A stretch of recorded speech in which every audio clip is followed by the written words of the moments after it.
All right, welcome everybody for the PCDC Motorsports ACC League.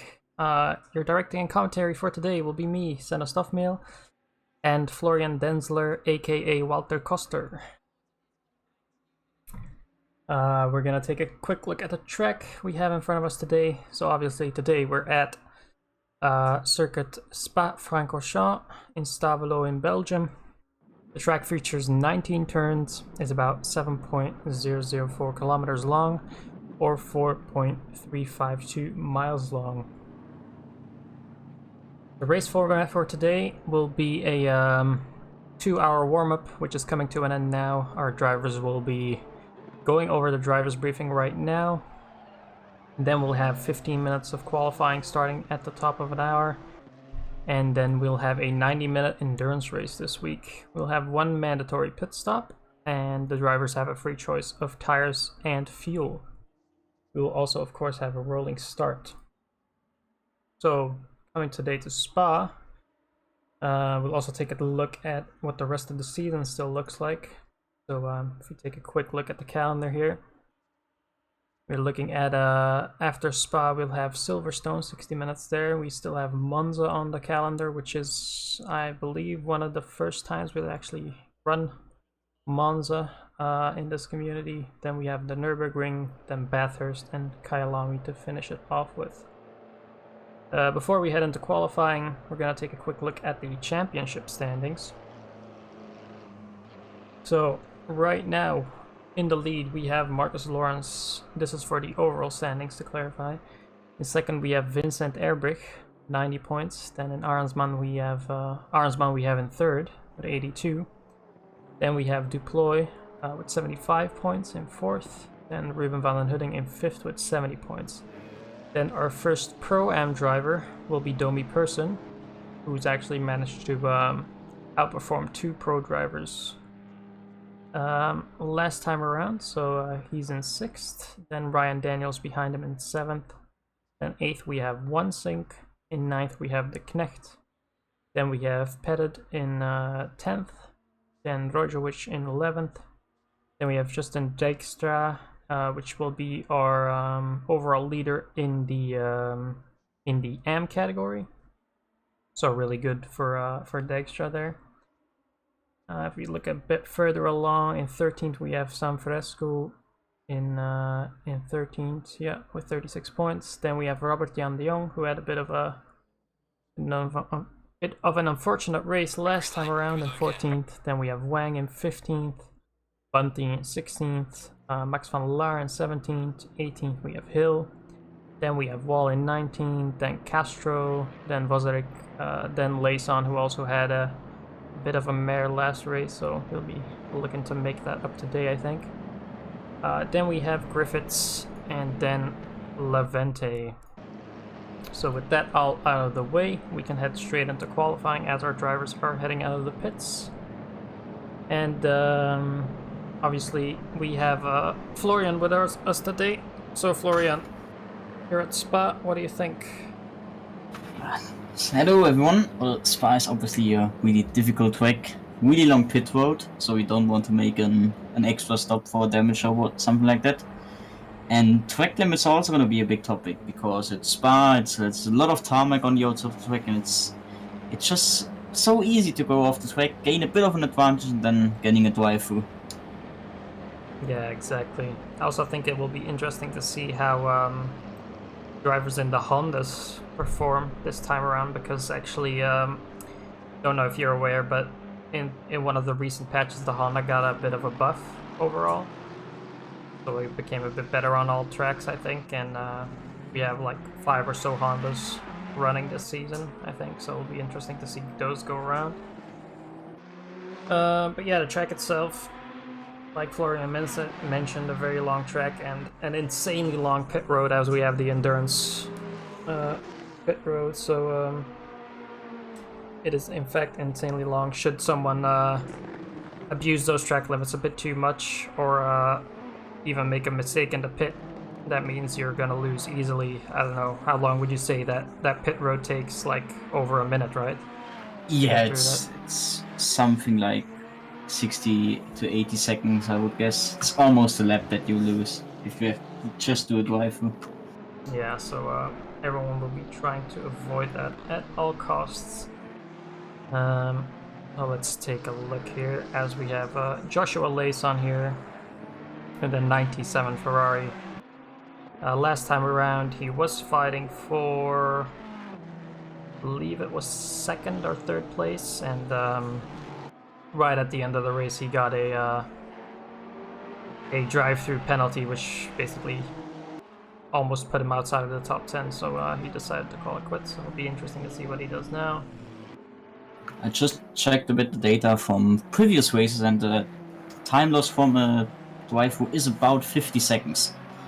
All right, 50 seconds. So we'll keep that in mind for during the race if anyone gets those. But yeah, as we see Layson going around, especially here going out on the back straight, it's really easily to run a bit wide there, and Spot does allow for on ACC it allows for quite a bit of extending of the track, but the parts where drivers will probably struggle a lot is the corner right before the back straight, and then Hugo Rouge and Radion. That's very easy to get a cut there if you're not careful. Even though you can cut quite a bit, we still see a lot of drivers, you know, just taking a little bit too much and getting punished for it. The good thing is we have enough race stewards in here today, not like in the real Spa 24-hour race where track limits were not really a thing in qualifying, so everyone just went everywhere. Yeah, I haven't actually seen anything yet. I haven't seen the footage yet, but I heard it was quite a disgrace in qualifying. Yeah, the bus stop, on the exit of the bus stop, you know, normally you stay obviously in the lines, and in the qualifying, let's say the tire barrier, like the wall on the right hand side on the bus stop, that was like the track limit. Yeah, I know. For instance, oh yeah, I saw one. I think I saw one video of them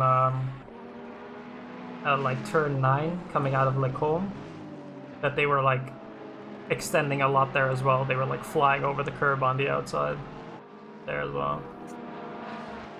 Yeah, that's also an easy spot to gain an off track in the race because it's just so inviting to go a bit wide, carry a bit more speed through the turn.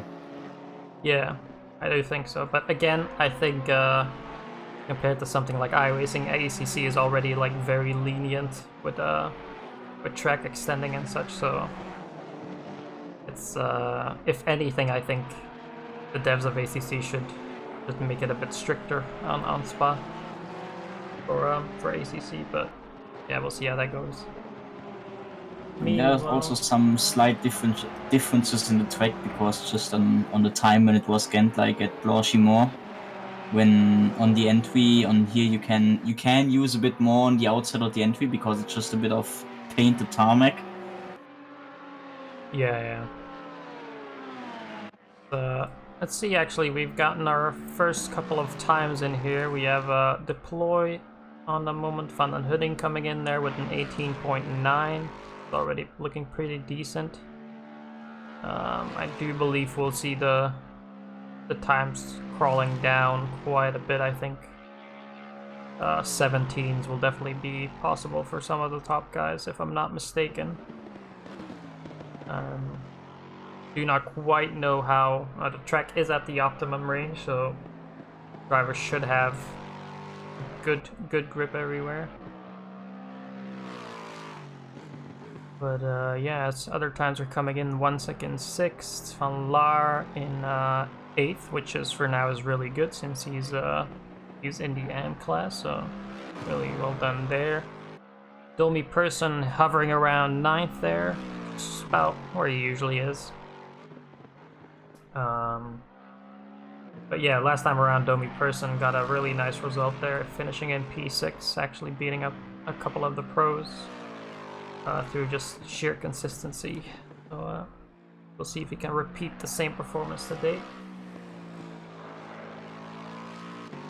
In the meanwhile, we have some more people getting times in Davenport, Harvey, Pettit, sorry, Parnell, Sheridan Hill, and then Wall with about 10 seconds behind. I'm sure that was probably a bit of a scuffed lap, but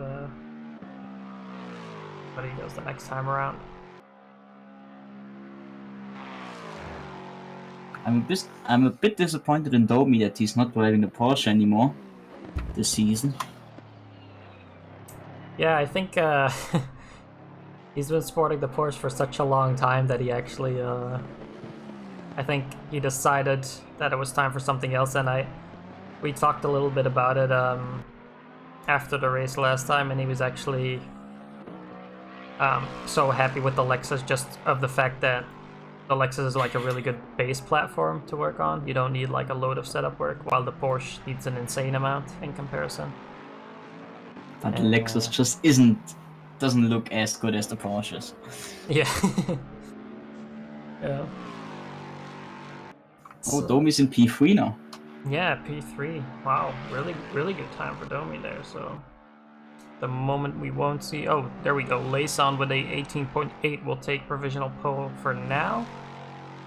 Obviously, only 15 minutes of qualifying, so we're already down to 6.5 minutes of qualifying. So everyone is trying to get their laps in, but it surely makes it that, for instance, in Spa, you'll only realistically get 2, maybe 3 runs in, since on ACC it's about the 3rd lap in where your tires really are like optimum pressure and optimum heat and stuff, and your brakes as well. So that's when people usually put their best laps in.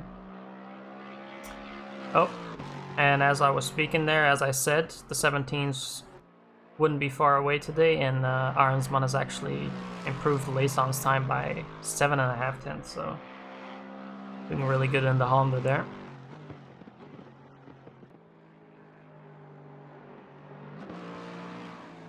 At the moment, 3 different manufacturers in the top 3, so that's looking really nice. With Robin van den Hudding in the AMG in P3. Sorry. Yeah, it really feels like it's good to see, because the longer the game has been out, it seems that a lot more people are like figuring out certain things on certain cars that work. And you do see now that like a lot of the time it is quite mixed up at the front of the field, regardless of like what car everyone is driving. So, and we obviously know some of the better picks that people, well, regard in the ACC community are usually the Ferraris. They're considered a very good just platform to work with. AMG as well, and I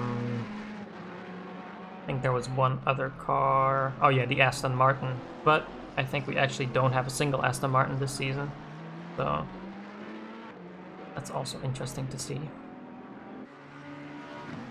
But in the meanwhile, Deploy has put his car in 2nd place there, 6 tenths behind Arnsman.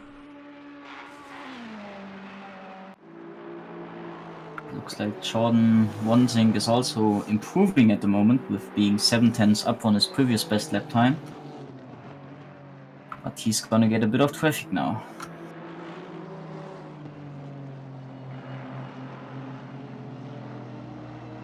And there is actually one Aston Martin. Jons is driving an Aston today. Oh yeah, he is.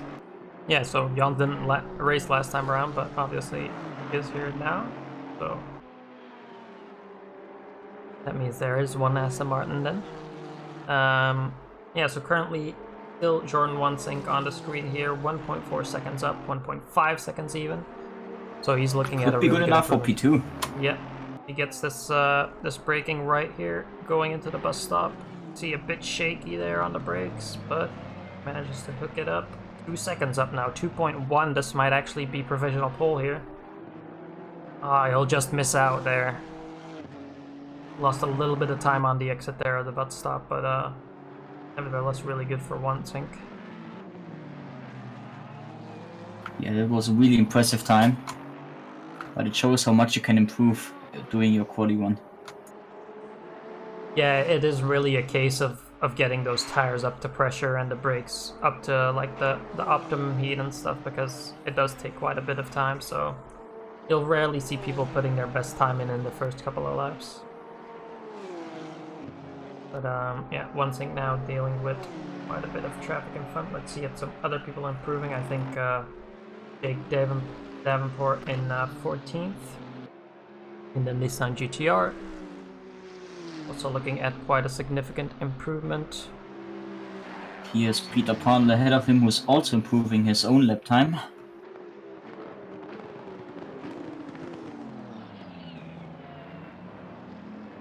Let's see what both of these do. Parnell looking at a 1.2 second improvement, thereabouts, and Davenport 2.7 seconds. So Davenport up into 14th and Parnell behind him in 15th. Someone else improving here is Simon Vozarik. Almost coming onto the back straight, 7/10 up. That'll actually move him up quite a bit. If he can gain a little bit more time, that might see him move up into P6 ahead of Domi Person.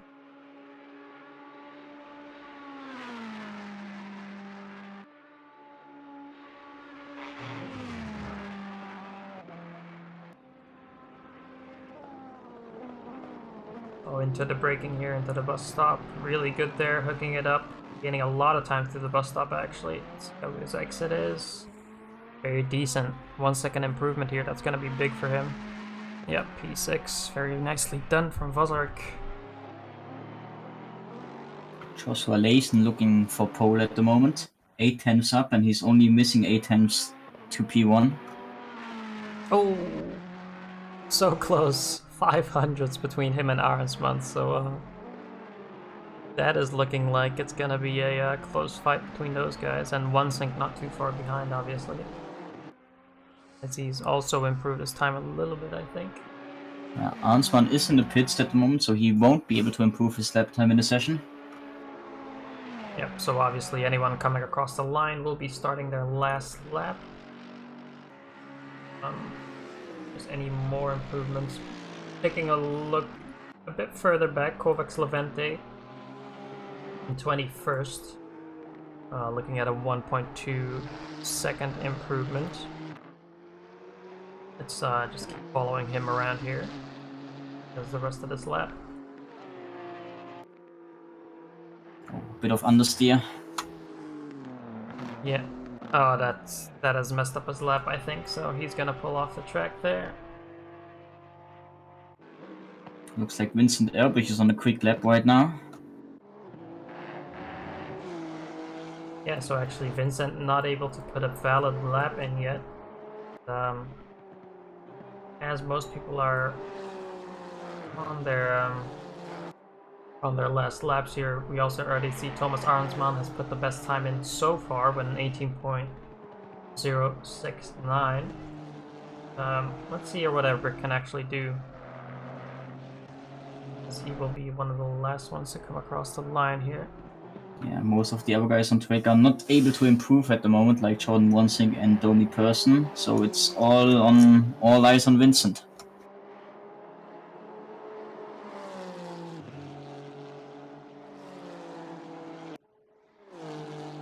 This is not looking too shabby, but obviously we have no time to compare to yet, so we'll see here. But as we've seen in seasons before, Vincent is very good at just straight up dominating everyone in the last lap of qualifying, so we'll see if he can do that here. So, oh, this is looking good. Yeah. Yeah, he does it again. Almost a second. Yeah, so Erbrich, the only one today to come to get into the 17s, and I mean, like quite a margin into the 17s, almost into the 16s actually. So pole position for Vincent Erbrich, second Thomas Arnsman, and in third Layson. We will take a small break now, and after our 5-minute break, we'll be back with a full grid rundown. See you in a bit.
Alright, hello everybody. We're back here for round 2 of the PCDC ACC League. Again, I'm Stanislav Milan today with me I have Florian Densler. And we are gonna be presenting the full grid rundown for you here. So we'll start in first place. In first place we have Vincent Erbrich. Unfortunately, we don't have Marcus Lawrence with us today. We would have probably challenged Vincent for the front there. And then in second we have Thomas Adensman in a Honda, Jordan One-Sink also in a Honda, so a 1-2-3 for Honda.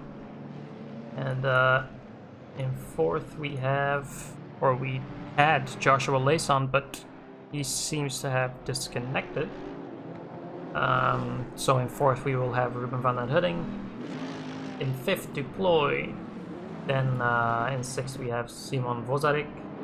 Then we have Domi Person in 7th, Lucas Rojovic in 8th. In 9th we have Ryan Daniels, Max van Laar in 10th.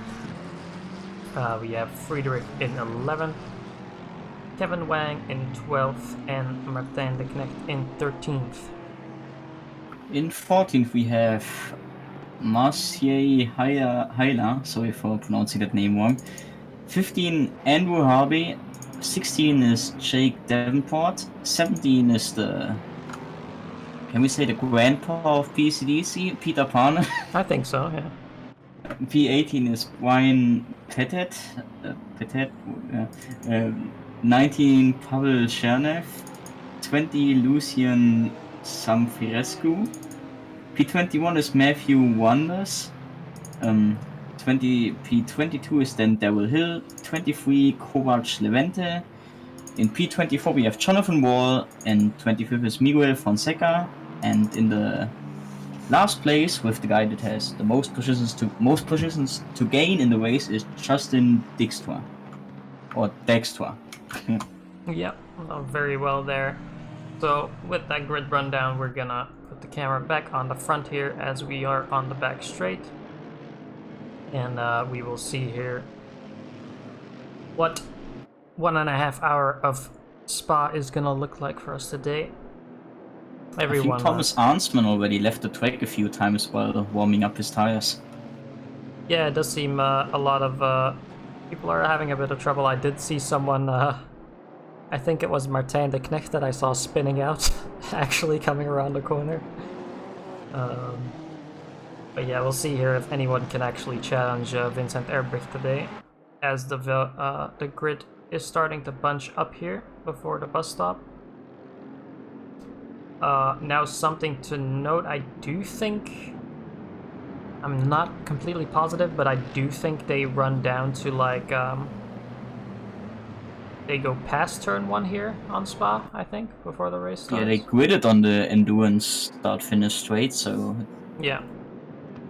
We will see.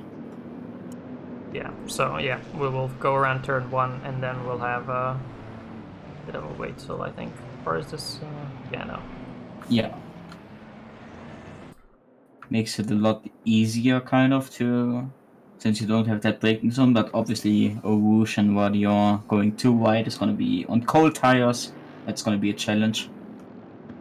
Oh yeah, for sure. So, as drivers will now go on to their speed limit, everyone bunching up really tightly, and here's where we wait for the start. It will be really exciting, of course, heading into Eau Rouge and Radion to see what goes on there. Hopefully everyone can get through cleanly. Green light, go, go, go. So here we go, green light for round 2 of the PCDC ACC League as we head into Eau Rouge and Radion. Vincent Erbrich in first, making it through cleanly with Arnsman right next to him. Arnsman actually taking the lead there.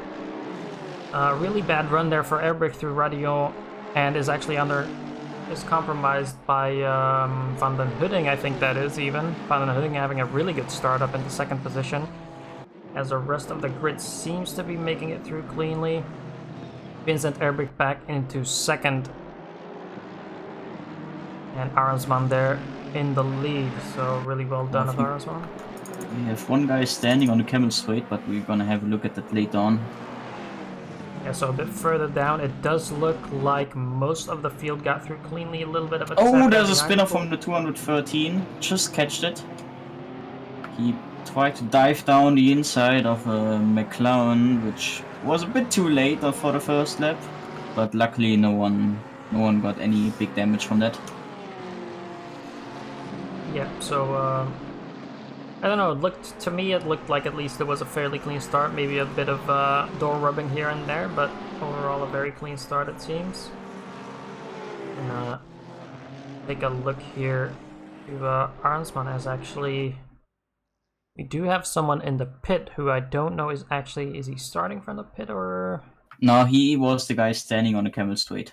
Oh, okay. So maybe some technical difficulties for Chernev there. And Marcel Heiler just spun just after. Is it Puon? I think it's Puon. Oh, another car spun. Trying to find it. Yep, so Arnsman for now in the lead, but obviously Vincent Erber. Kevin Friedrich off the red track. Here. Oh yeah, looks like he went very deep there going into the bus stop. I don't know if he on grass. Let's see if we can get a replay of that. Oh, a bit of a calamity there in the bus stop as well, right behind them. So as we get the replay up here. So let's see here, we're looking at Kevin Friedrich. So side by side with, I think, I wouldn't know who that is in the Ferrari, I'm sorry.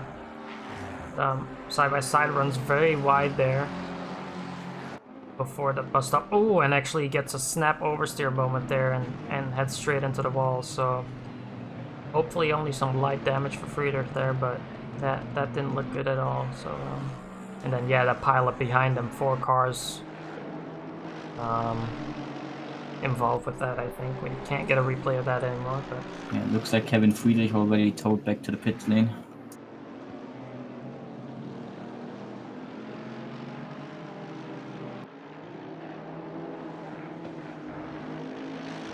So for now, Thomas Arnsman still holding on here to P1, which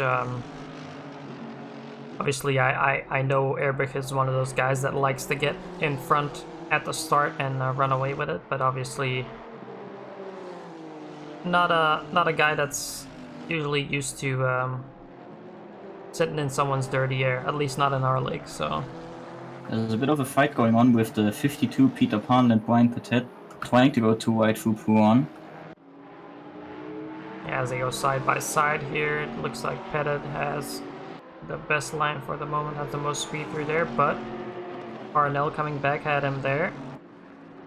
Yeah, it looks like Petit has a bit of straight line loss, so Peter Parnell is quick on the straights and he already passed him on the camel straight this lap, so I'm gonna expect another few passes with that fight. Yeah, it does seem Petit was involved in that little pile up there in the bus stop, so he might have suffered some damage there, and I think he actually suffered quite a bit of damage if we see how much time the 2 cars behind him are actually gaining on the straight. We all know the Porsche is a bit down on top speed, but not that significant. Yeah, Petit already had a few issues earlier in the first lap, so that was not his first contact in the bus stop. Yeah, so looking very good there. Bit of a shaky moment there for Peter Parnell as he got onto the curb of Pouan there on the inside, and a little bit of a wiggle coming out. All good so far. Vincent Erwich is getting closer to Arnsman. Oh, that was actually contact! Yep, a little bit of contact there. Let's see if we can get a replay of that. Again, sorry for anyone watching. Using custom liveries gives a little bit of a delay on the replay, so that makes it so that the screen freezes a little bit. So back here at Orange and Radio, and Vincent Erbrich getting a really good run actually out of Radio. And both in Honda, so neither of them will have a significant straight line speed advantage, but we do know the Hondas are pretty strong on the straight, one of the fastest cars. But yeah, it just seemed like Vincent Erbrich there outbraked himself a little bit. And yeah, not much that is more to say. happening. Jordan Wansik is trying to go for the podium. Yeah, so Jordan Wansink on the outside there of Van den Hudding. Still side by side, takes the inside line, much better line through there than Van den Hudding, and going onto the back straight, he will have the lead. But obviously, the Mercedes no slouch on the straight, and I'm sure he will be looking to make a move into the bus stop if he times it right. It was a really well executed move over 3 turns, so let's see if Van den Hudding tries to go already in the bus stop, or maybe Seems to be maybe tries to play the long game and maybe get a better exit out of turn 1. Ooh. Oh, there's a spin. Erbrich there, I think. Yeah, Vincent Erbrich actually had a spin into the bus stop, so big mistake there from Erbrich, and it's actually quite uncommon to see mistakes from Erbrich. We've seen last time around in Barcelona, we know Marcus Lawrence has kind of forced him into driving the Honda, but doesn't seem like the best match, Vincent and the Honda, so it is a trickier car to drive. A bit nervous under braking and such, so yeah, so not too great for Erbrich, now back in 4th, but obviously has a long time to make up here. A long time to make that deficit up. Yeah, really beneficial for him now that it's a 90-minute race and not just a 60-minute race. 8th position. We're going 3 wide. We were 4 wide there for a second. Going into like Domi Person, I think Lucas Rojovic, Kevin Wang, and Kevin Friedrich, I believe. Or no, there was a bit of contact between the Ferrari and the McLaren in front. Yeah, so really tight battle here between Kevin Wang, Domi Person, Max van Laar, and Daniels here.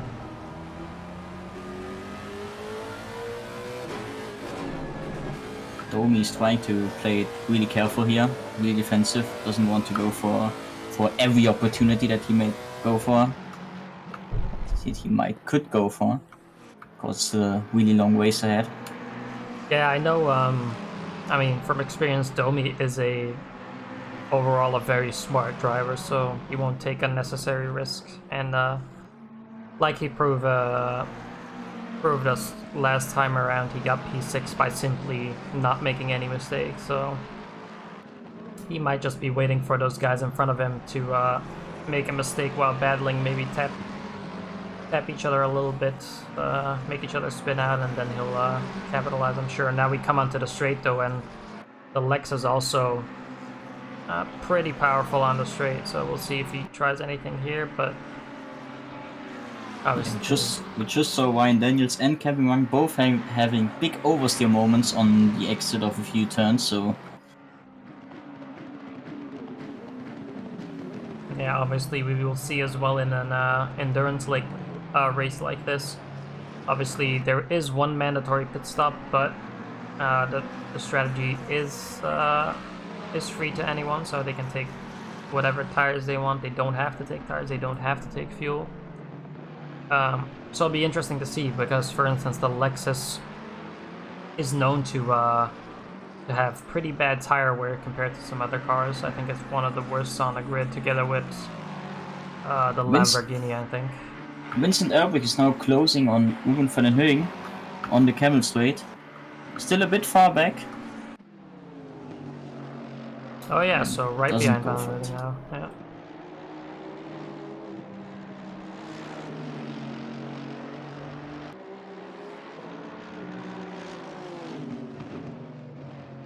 Yep, so Erbrich hounding Van den Hudding here, going through Bruxelles, but can't quite get it done here. Obviously the middle sector really hard to overtake on Spa, so he'll probably be waiting for the back straight here to make a move, maybe into the bus stop, but is getting a really good run here. He would need to surprise Van den Hudding somewhere. Oh, and Which as he you does. say that, yep. Oh, really nice move there on the inside. Just had a ton more grip there, I think, on the inside of that corner. Yeah, really good move there from Airbrick, and all in all, he hasn't lost too much time. You know, he's only lost about 6-7 seconds, and in an hour and a half race, he can probably easily make that up. So now we'll be looking at hunting down one sink. Ryan Daniels and Kevin Wang still going side by side occasionally, especially in the middle sector. It looks like Ryan Daniels is a bit quicker, but just can't make the pass stick. Yeah, let's see here through Puon. If he actually gets a good run, he might be able to try something into the bus stop here as he moves to the inside, but not quite. And Domi Person's still right on the back of those guys, so still a four-way fight here. And I mean, for all we know, this might last the entire race between these four guys here, since they seem very matched on pace for now.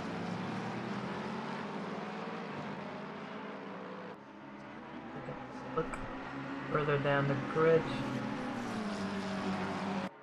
Nothing really standing out. It does seem that Peter Parnell has had a bit of an issue as he is disconnected from the server, so... Oh yeah. Not It's unfortunate. yeah, not the best day for him, it seems. But now Kevin Wang again side by side with Ryan Daniels heading into Lake Home. Ryan Daniels actually went very deep there, had an oversteer moment, and is trying to correct his car. Kevin Wang on the outside now. Domi Person also taking advantage of that. So in like I said, Domi Person, he's very consistent and very patient, so this is exactly the kind of stuff he's waiting on. Just let other people make the mistakes and just capitalize on it. So very well done from Domi and Kevin Wang. But now the pressure is on Domi as well. Can't hesitate that much now behind Wang, because I'm sure Ryan Daniels wants to go gain those 2 positions back.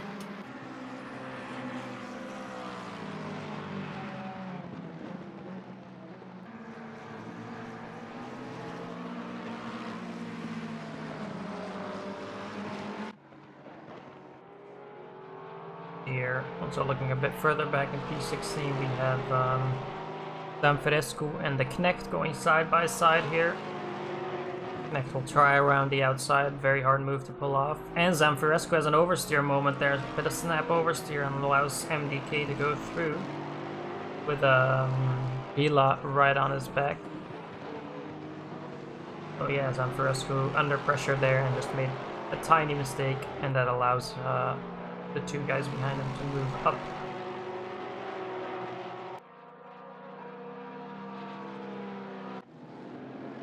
So in the meanwhile that all that has been going on, Vincent Airbrick has made his way up to Jordan 1 Sink, only half a second behind now. So he's trying to get a... Ooh, as someone has made a mistake there. Oh, is that Thomas Arnsman? Oh yeah, Oh no. big mistake Yes. on Radio. Here, if we can actually get a replay of that. Seems like he had a classic oversteer moment there on Radion, if I can guess anything. So coming down the main straight here, switch to Helicam, get a good look of this. So going into Eau Rouge, then Radion. Let's see what happens here.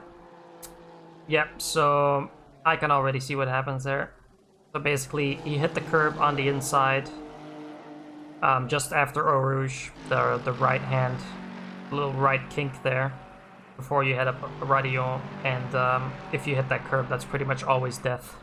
So yeah, not the best time here. Looks like he's picked up quite a bit of damage there. Oh, makes another mistake, and surely this is yeah, this Thomas Arnsman looks like he's gonna tow back to the pits, if anything.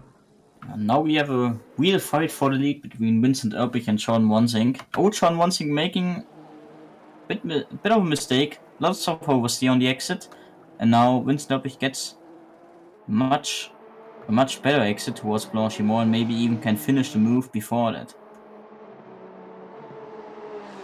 Yep, so Eric gets in front even before Puhan already. And heading into the bus stop now. We'll see if Wansink can actually hold on, but Isn't Puhan a double left-hander? I'm not sure.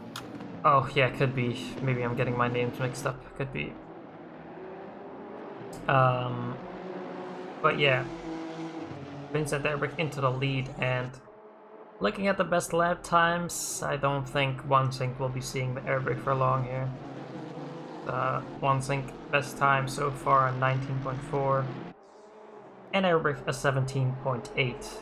Actually, is only 6/10 slower than his quali pace, and this is gonna be on full fuel, so interesting.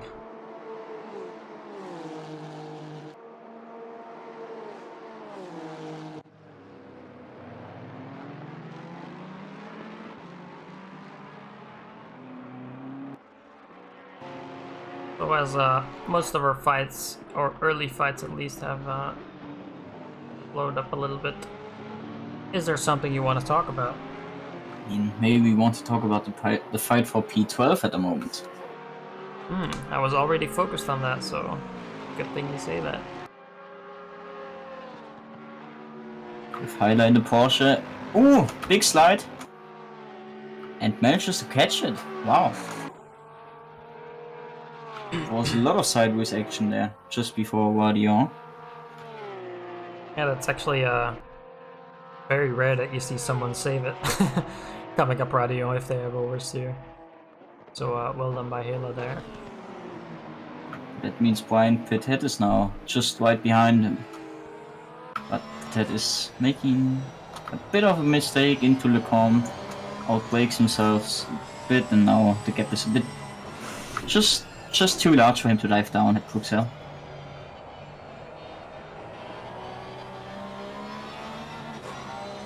There's another fight going on for P16 with Miguel Fonseca and Jake Davenport. Wow, Jake Davenport really has a nice skin. I wonder who made that. Looks like the livery was done in a short time period. Nah, it looks really good. Yep, so Jake hunting down Miguel Fonseca here, and let's take a look at their lap times here. It does seem that Miguel Fonseca is a bit slower than Jake, but obviously Miguel is consistent, so it's not easy to pass him.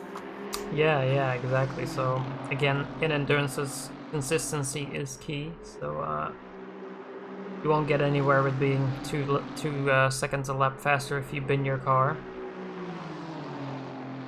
But Davenport with a really good run here in Blanchimont this time, I'll call it, since that is the correct name, I think. But yeah, going into the bus stop, Jake can't quite get a move done.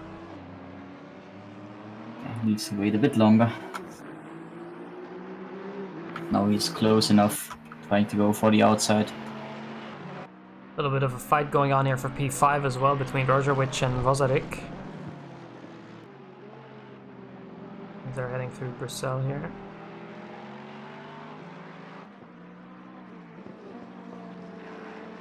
And then one of the guys in front of them, Deploy, actually one of the guys who is also new to the league, and we saw him last time around and we decided to move him straight from AM to Pro, since he definitely mixes in with the Pro drivers, so also doing a very good job. But currently Vozarik doesn't quite have the pace, I think, to try anything on Rožović. They seem very matched on pace, so Yeah, it is obviously really tricky at the start of the season to put every driver in the correct class, especially when they're new.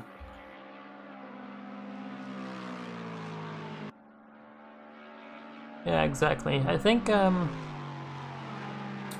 overall there is some exceptions, of course, and obviously with new people in it, it's a bit hard to balance everything out class-wise. But overall, I don't think we've done a bad job so far. In general, it does seem that all of the classes are kind of where they should be, or all the drivers are somewhat where they should be. Maybe some exceptions there with perhaps Kevin Wang and Max van Laar. They're looking really well, but Yeah, sometimes it's also a bit track dependent. If a driver just prefers one track over the other, then he is always able to maybe get a better result than he might, and people might expect from his ranking.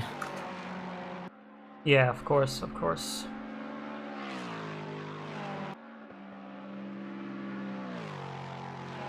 Deploy now trying to scare Layson a bit by just showing himself in the rearview mirror. But looks like also not Layson, Vandenhudding, but Vandenhudding is not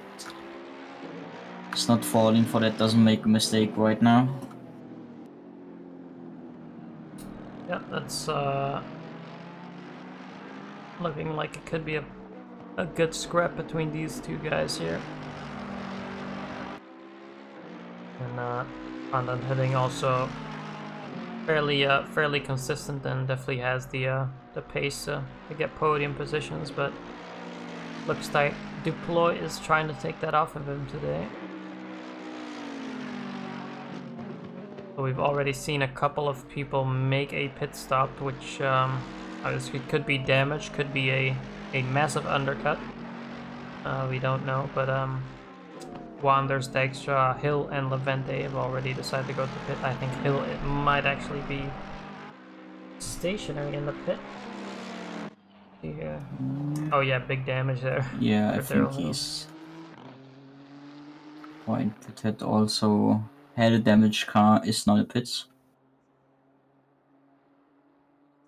Yeah, so not quite sure how the fuel consumption is on the Porsche, but depending, I mean, should be more than 25 minutes. Yeah, but I'm meaning for like to make the 1 hour and 6 minutes. I think for the Porsche it's very close since the Porsche is quite high on. Oh, there's a spin by the 113 and now the 120.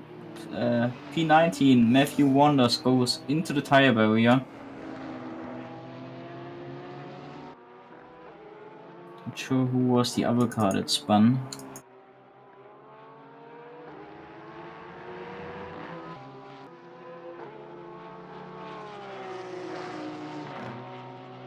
While that is happening, Daryl Hill is exiting the pits again in his Audi, so he did not retire, so that is great to see.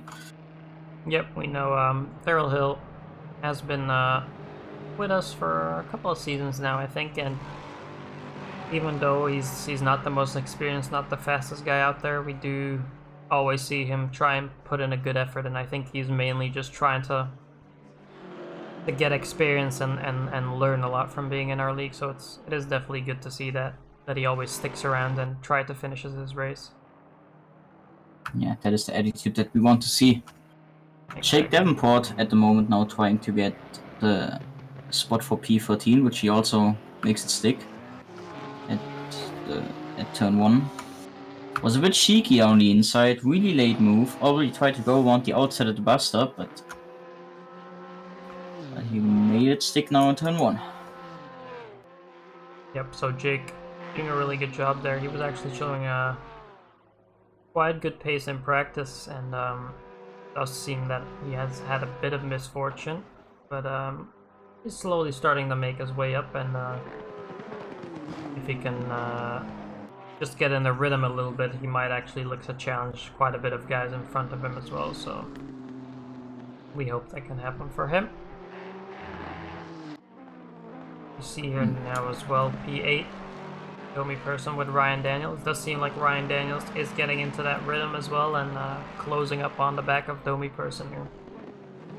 Oh, Ryan Daniels makes a mistake. Commentator's curse, I guess. So yeah, a little bit of a mistake for Ryan Daniels there, but nothing too serious. We'll drop back about just 2 seconds. Outbreaks himself a bit into campus, but avoids making contact with the OME, so that's the main thing. Well, we saw that Max van Laar was in the pits for his mandatory pit stop. I don't think he had much damage, so he can probably make it till the end. I'm sure he did the calculations. Yeah, that seems very plausible. So in the meanwhile, we did just see as Max van Laar came out of the pit. Vincent Erbrich, the leader at the moment, has passed him, so he is lapping a bit of traffic now. But obviously, these are the cars that already went in for a pit stop. And Wahhabi now into the pits as well from P11. Yeah, Harvey, and I think actually for the behemoth that the BMW is, I think it actually is pretty good on fuel. I think the BMW, so he can definitely make it till the end. Yeah, I think it also has like a large fuel tank, but I'm not so sure about that. Yeah, that could be. I'm also not sure about that. I mean, the car is so large, definitely has space for larger fuel tanks.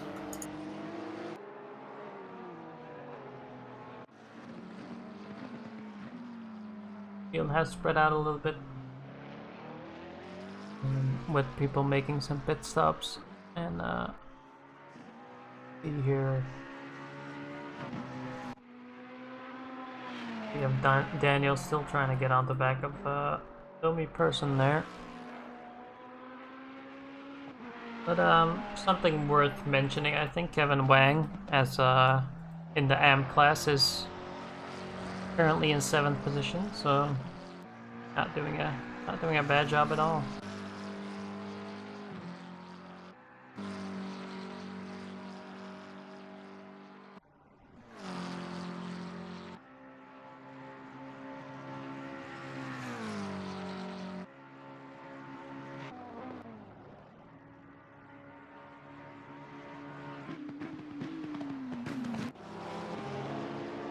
So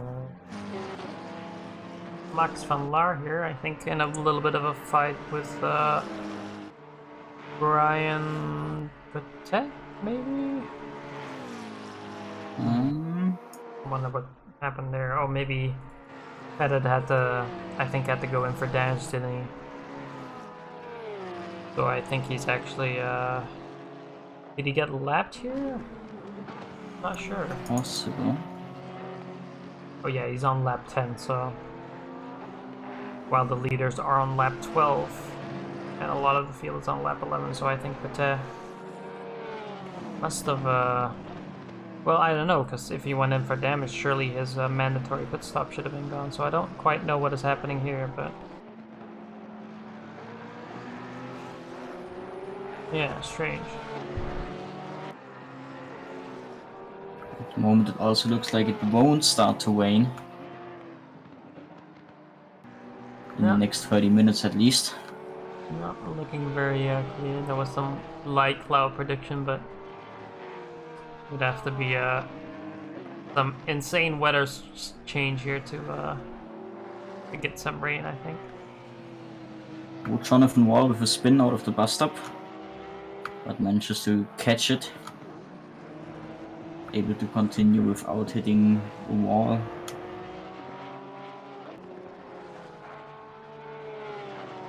So with about half an hour gone, we have Vincent Erbrich in the lead, and actually, I mean, comfortably it's extending his lead at this point. Nearly, last lap was 1.2 seconds faster than Jordan Wansing. So again, Vincent, even though he made a little mistake there at the start, looking to completely dominate the field. And again, a bit of a shame that Marcus Lawrence isn't here today, because he actually gave him a good run for his money last time around, and obviously Marcus Lawrence actually winning the first round as well. But especially with the mistakes that Vincent made at the start of the race.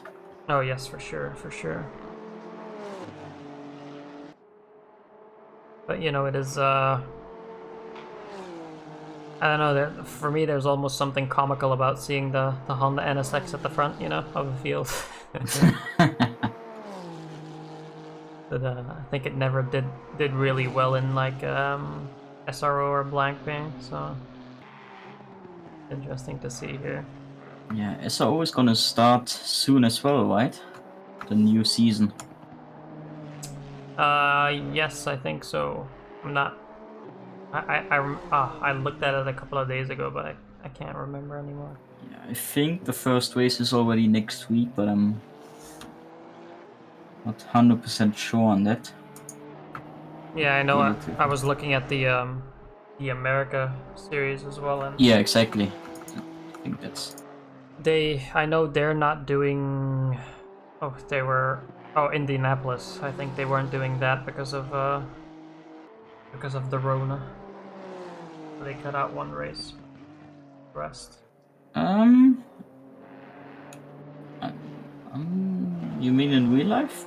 Yes, in real life. Didn't they had a race in Indianapolis where Jordan Pepper was really good in the wet until he had a crash with a McLaren somewhere in the first sector? Ah, could be. I don't know. I thought they. I thought they canceled the race this year because of Rona, but And there I were a guess lot of not. races that were cancelled. I think that one actually happened a few weeks ago. Oh, okay. Must have been another race then that they. Could also be another race. I don't know. Yeah. There was something. Yeah, it's quite interesting to see how all the leagues are trying to manage this now, because it's still like the amount of manpower, especially like something like F1, for instance. If you see how much people are involved with that and have to like travel everywhere, it's quite insane. Yeah, and especially with like the smaller GT sport, even though there's already huge as well. Like, I think now after the 24 hours of Spa, there were like 4 BMW drivers who tested positive for COVID this week, just after the Spa race, and also 1 Porsche driver. Yeah, I mean it's inevitable if you look at like a race and you see how many people are walking around in the pits, it's almost inevitable, I think, to not have cases. I think. We have 1 more guy walking around in the pits as Ryan Daniels goes into them. Okay, so Daniel's coming in for his pit, gonna bolt on some new tires. I am guessing maybe even not, because you can go an hour and a half, so maybe only fuel. Depends what a strategy is here.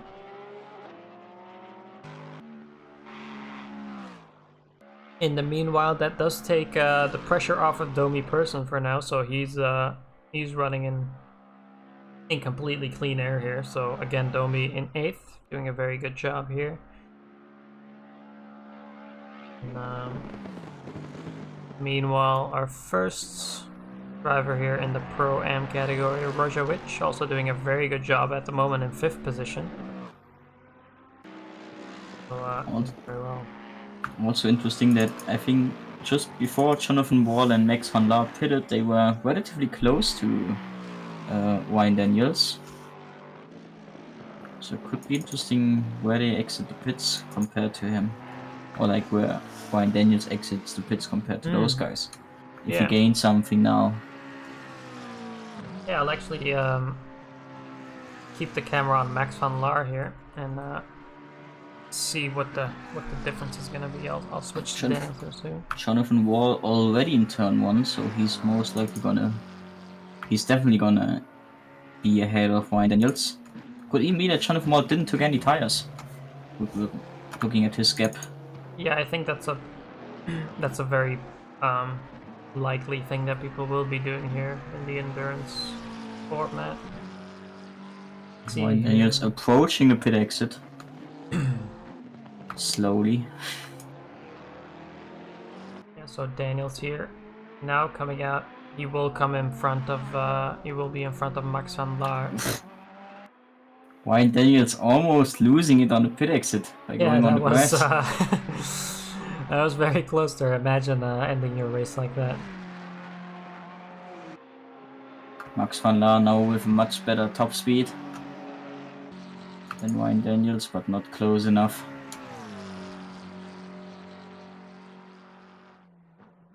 Yeah, So interesting to see. Oh, Rojovic also coming in first pit now, but in general only the second half of the grid here that has come into the pit so far. Obviously, people at the front are running in pretty much all of them running in clean air, so making full advantage of that. Yeah, running in clean air and also running a lower fuel level than all the other guys that pitted.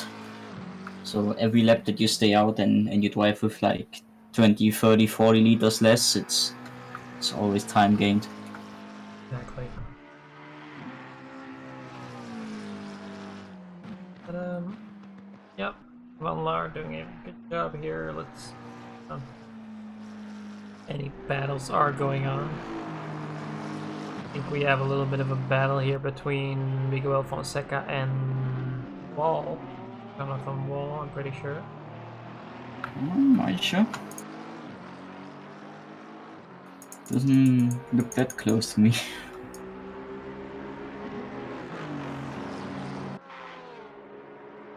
There's I don't know, roughly 20-second gap between those guys.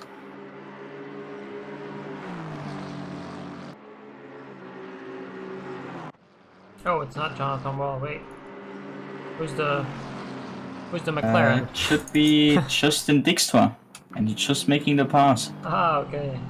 Yeah, that had me confused a bit. I was just looking at the timing and Yeah. I was just looking at the car beat, the name that was below 1 second, but obviously just in extra. So overtook Miguel Fonseca, but Fonseca's in 12th, extra still in 18th, so extra a full lap ahead and has now unlapped himself, I guess, from Fonseca. Yeah, I think that's right.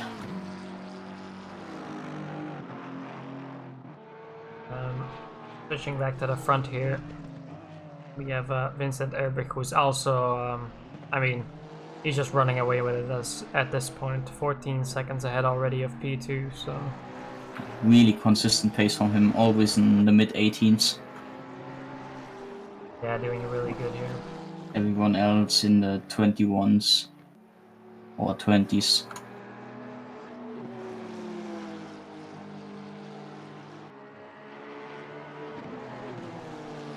Yeah, quite interesting to see. So Vincent had a bit of a rough start there, a bit of a shaky start, but after that... Daryl Hill with a spin at Blanchimont and saves it. Does not hit a wall, that was impressive. Alright, let's see. And now just goes straight over the bus stop. Yeah, I mean, at that point he's already lost a bunch of time, so Yeah. not gonna gain too much. But if we can actually get a replay of that one. Yeah, it was an impressive spin.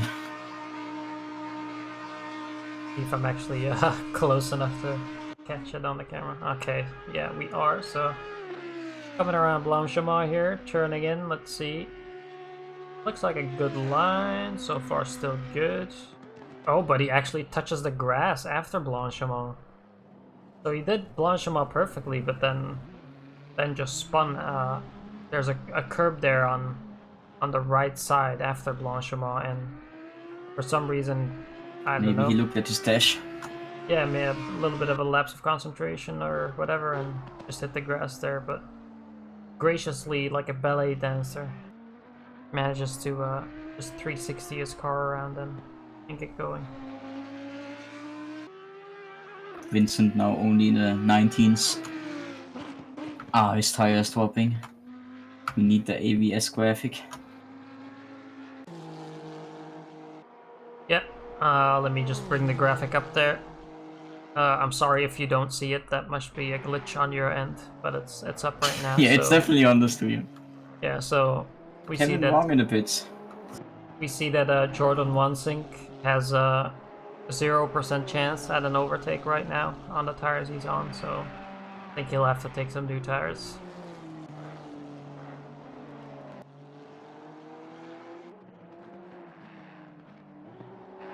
Yeah, Kevin Wang in the pit.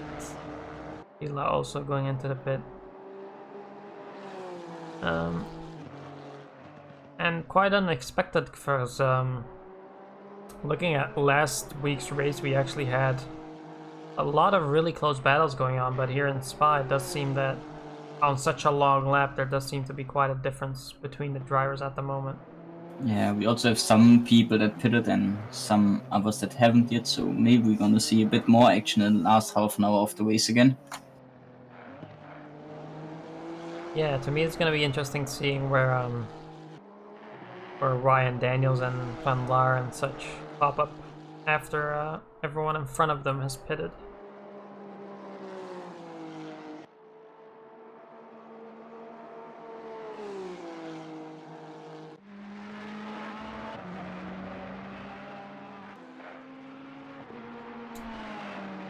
In the meanwhile, I think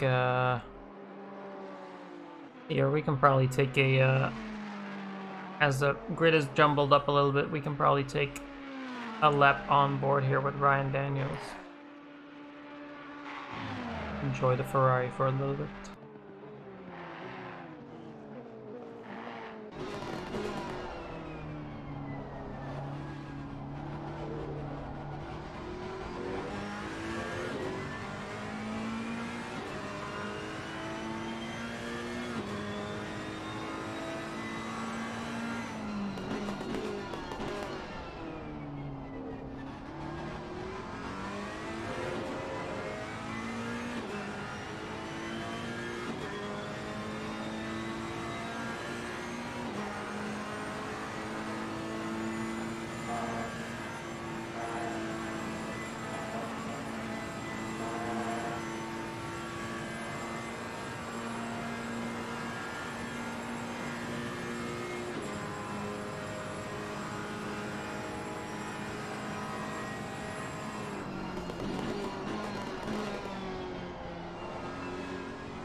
Yeah, Vincent Elbit already leaving the pits again.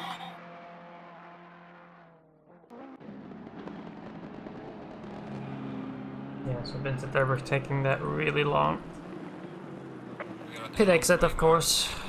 You come around the bend, you think it's over, but no, there's an entire straight you still have to go on the pit limiter, and doesn't And help. the band is also relatively tight for pit lane. Like it Yeah, can yeah. happen that you actually hit the barriers. Yeah, exactly. It is a bit dangerous if you don't. I think you actually have to lift a tiny bit to make it around there. I think if you keep the throttle fully fully in, it's actually quite hard to go through there full speed on the pit limiter. Christian Deploy is having the throttle fully pinned at the moment because he's now the overall leader.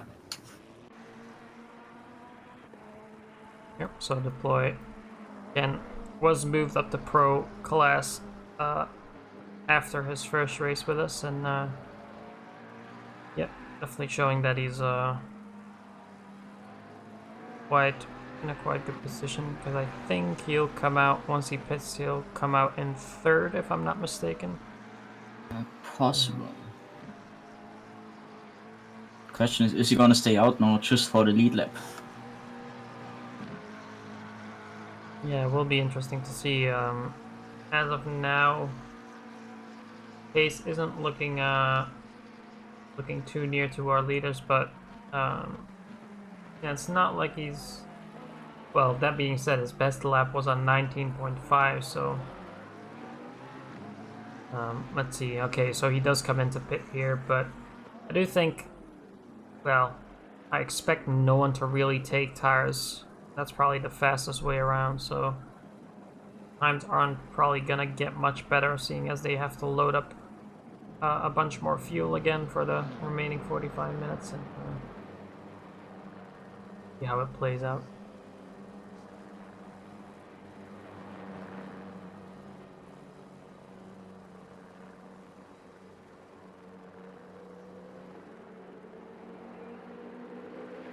I mean, we should be able to calculate the stop time. If we just divide 50 seconds or subtract 50 seconds from the outlap, then we should see that Vincent stopped for roughly 33 seconds. Is that right? Yes, if he only took fuel, yeah, that could be about right, I think.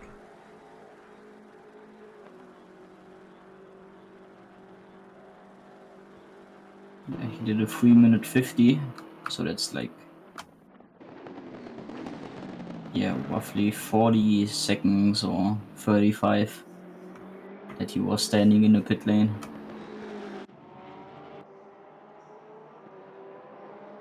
Yeah, so we see there Deploy and Van den Hudding just came around the bend there of the pit lane, and Vincent Erbach and Wansink have already passed them. Yeah, they're already gone in the distance. Domi Person is leading now. Yes, he is. Oh, actually, it is And quite Knack in close. P2. Yeah. Yeah, so Domi doing a good job there in his white Lexus. DHL Lexus. Which is not a Porsche. No, true. Have you maybe prepared a question for Domi today at the end of the I haven't, the but race, we could look for one. But he needs to finish relatively high up first. And we are just after halfway of the race. But by look for one, you don't mean like look up a question from Walter Koster? No, I mean Domi looking Person, right? in our brains if there is something that we really want to know from him. Ah, okay, yeah, then that's fine. We could also just get like a math equation or something. Yeah. And tell him to calculate it in his head. Yeah, we could do that. That could be a good challenge. And then if he doesn't calculate it within like 60 seconds, we just detract a couple of points from his result or something.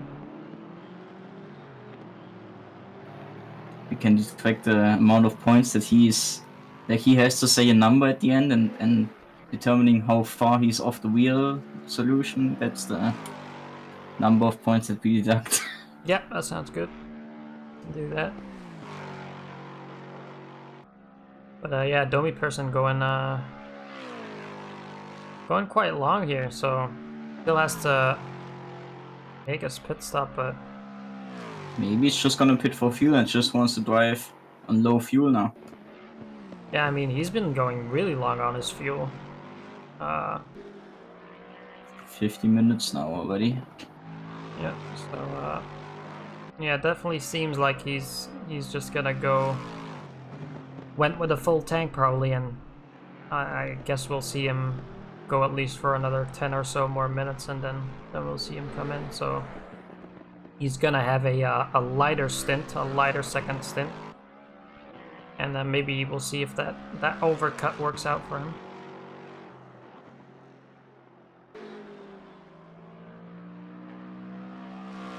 Nice to see some different strategies in those endurance races where we don't have a mandatory pit window in the middle of the race.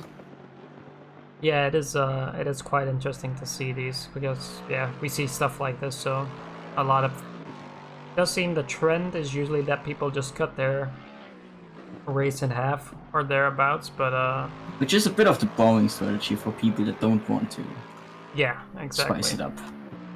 But you know, as we all know, if you happen to stretch out your stint and it means you come out in clear air, then you might actually benefit a lot compared to someone else. And even depending from car to car, an overcut might work better for one car than the other. But again, it's... Oh, as Ryan Daniels there gets a drive-through, which will be a big hit for him. So Daniels cut the track or extended the track one too many times and is gonna get a drive-through, which Nice. on spot isn't great. Wait. He's going straight at Lecombe and he's just towing back to the pits. Looks like he was not happy with the decision from the stewards. Yeah, the FIA stewards can't believe it, right? They punish no one for the qualifying in the 24 hours, but then during our race they're like, oh, you've extended the track 3 times. That's a drive-through.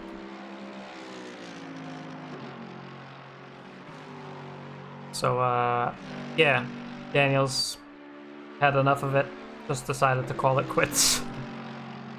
He's doing a Raikkonen. Yeah. Just gonna start to get drunk now. Yeah, he's gonna go over to his cruise ship. Or Wait, his next yacht. in the lake. Yeah. Is there a lake next to the track somewhere? I don't think so. I'm sure he'll find something to do. Maybe a pool.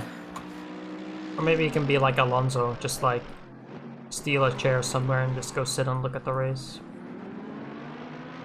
Sit on a hill somewhere. Yeah, quite a few hills, so... I mean, he stopped the car at Lecombe, so he has quite a long way to walk back to the paddock. Yeah. I'm sure the stewards will have one of those, the stewards will have one of those golf carts they can take him on. They always look really fun to drive. Yeah. That would be the only reason to start to play golf, just to drive those caddies. Yeah, exactly. Just like on Jackass. Just completely destroy them. In the meanwhile, Domi Person again still going together with MDK, so the only people trying an overcut are Domi Person and Marta and Nick next, so that'll be interesting to see how that works out for them. You can already see that it didn't work out for the lead at least, because Vincent already passed MDK. Yeah, it does seem DK's last lap was a 22.5 and air brake lapping in the low 19s, so... Low 19s, that's slow for him, a bit disappointing. Yeah, I do think we need to ask him how, what's the reason for him being so slow in the second part of this race. You think that's a good idea? Yeah. No, actually, yeah. We'll spare Vincent because I know he's had some Josh surgeries and stuff, so Oh, okay. probably not too keen on speaking or giving an interview. Still doing that pace that he's doing now, even with a surgery beforehand, makes it even more impressive. Yeah, for some reason he decided talked about it before, but for some reason he decided it was good to ride his bicycle and then use his face as a battering ram against the garage door. So Okay. Was Yeah. a short whopping experience. yes, exactly.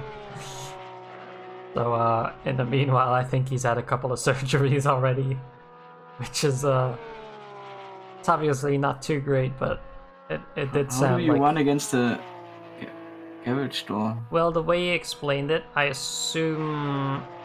Well, I don't know if he lives in an apartment or whatever, but it was one of those. I don't know if it was one of those garage doors where you it's like a downhill and then it goes in there. But basically, what he's told is that he was, I think, driving his bicycle in behind a car that already went in the garage or something. Oh. And the garage door started closing as he was And he thought he going can under it. still.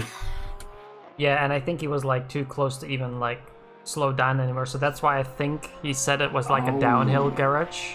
So Yeah. it's not easy to slow down, and then he just went face first into the garage door pretty much. Should have changed the brake bias beforehand. Exactly. He probably locked up the rear end.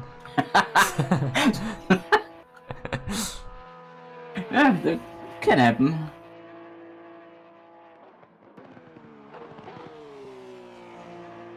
So in the meanwhile, it does seem that Matthew Wanders at the back of the field has picked up a stop and go, which obviously in his case won't matter much. Stop and go 30 seconds. Yeah. That's 80 seconds that he's gonna lose.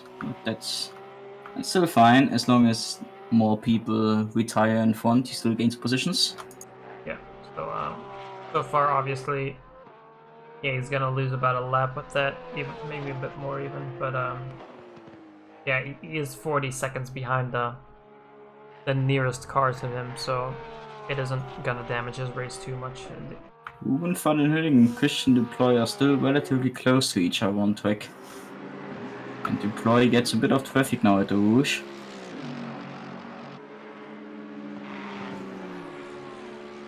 Yeah, we'll see here how Deploy can manage that traffic as he overtakes the first car there.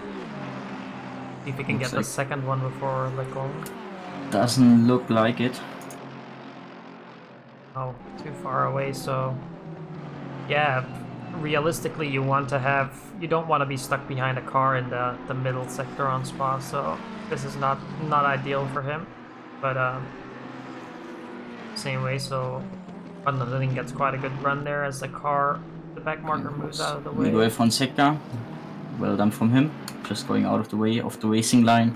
Yeah, very well done. We know Now Van den Hütting makes the mistake, goes wide, gets understeer on the entry, loses that time gained again. yeah, but even with that half a second lost, he's still gaining time because I think Deploy is being held up a little bit here. It might just be the dirty air because he's not that close yet, but you can definitely see there Van den Hütting gaining a lot of time here through the middle sector here. Even in those GT3 cars, the dirty air can be relatively large, especially in the middle sector in here, where on a track where you normally already run a relatively low downforce setup. So that together with dirty air is a deadly combination. Yep, exactly. So the extra here, let's see, going through Blanchimont, let's see if he moves out of the way or if Deploy. Yep, so Deploy outbreaks him here. I think Van Hütting now stuck. yeah, but we can just see, so Van den Hütting definitely got the better half of that exchange there. So, Well, depends if the McLaren is gonna lift. He's lifting relatively late, but still okay. yeah, Van den Hütting was definitely the one that gained the most out of that traffic there, so is actually within a second now of Deploy, and he will have Slipstream now all the way. You can down use the the straight. ISO, wait, wrong series. So yeah, they're coming past the DRS marker now. Deploying Push DRS. to pass activated.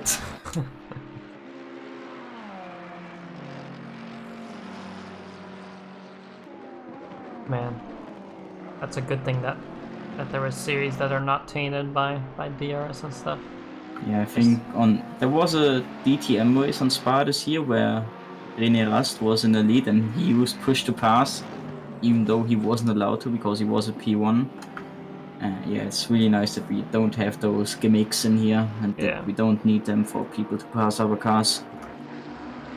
Yeah, it's definitely really good to see because I mean, in a lot of cases that is you know, stuff like F1 has definitely changed into just like push to pass on the straight and you don't even have to fight for a position. It's just an easy overtake button basically. So it is good to see. For instance, like another series that is GT 500, I think they're like aren't they pretty similar to GTM? They won also under the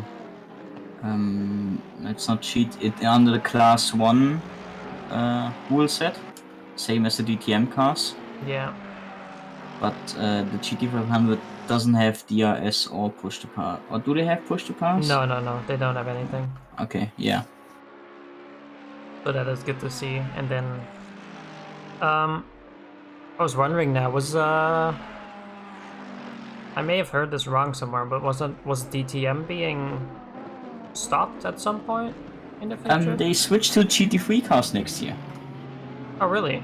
Yeah, because after Mercedes pulled out, we obviously got Aston Martin for 2 years, but now Aston Martin pulled out as well, so we were left with Audi and BMW, but they both said that they don't, like this year is already just Audi and BMW, and they already said that they don't want to do another year with just 2.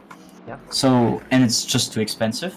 So what happened now was that Gerhard Berger tried to find some other cars. There was like rumors of like GT Plus, where you choose or where you get like GT3 cars and just make them a bit more powerful.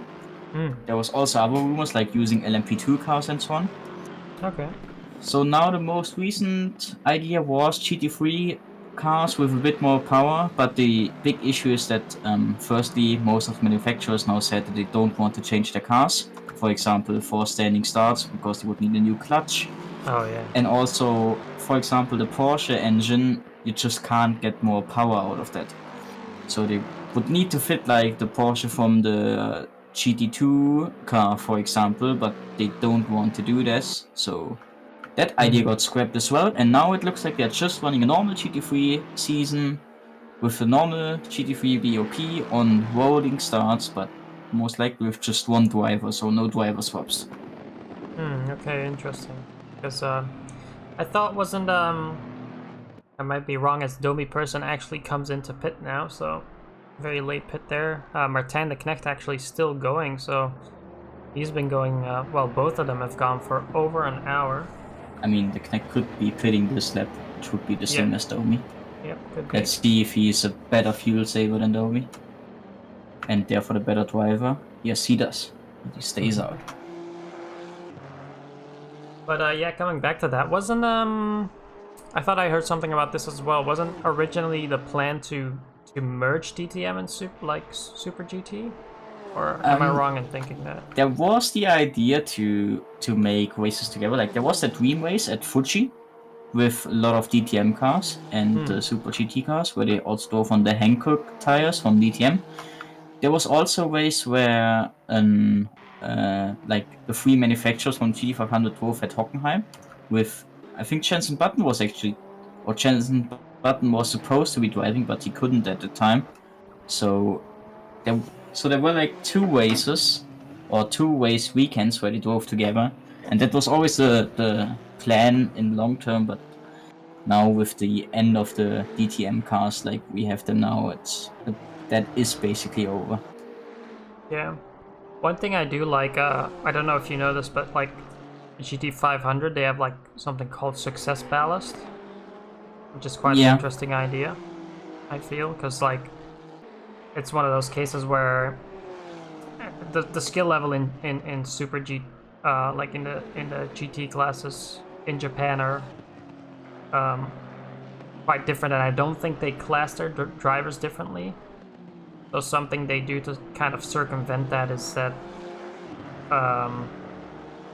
like according to how good you do in your races, you'll get ballasts. Depending on how many points you get. Yeah.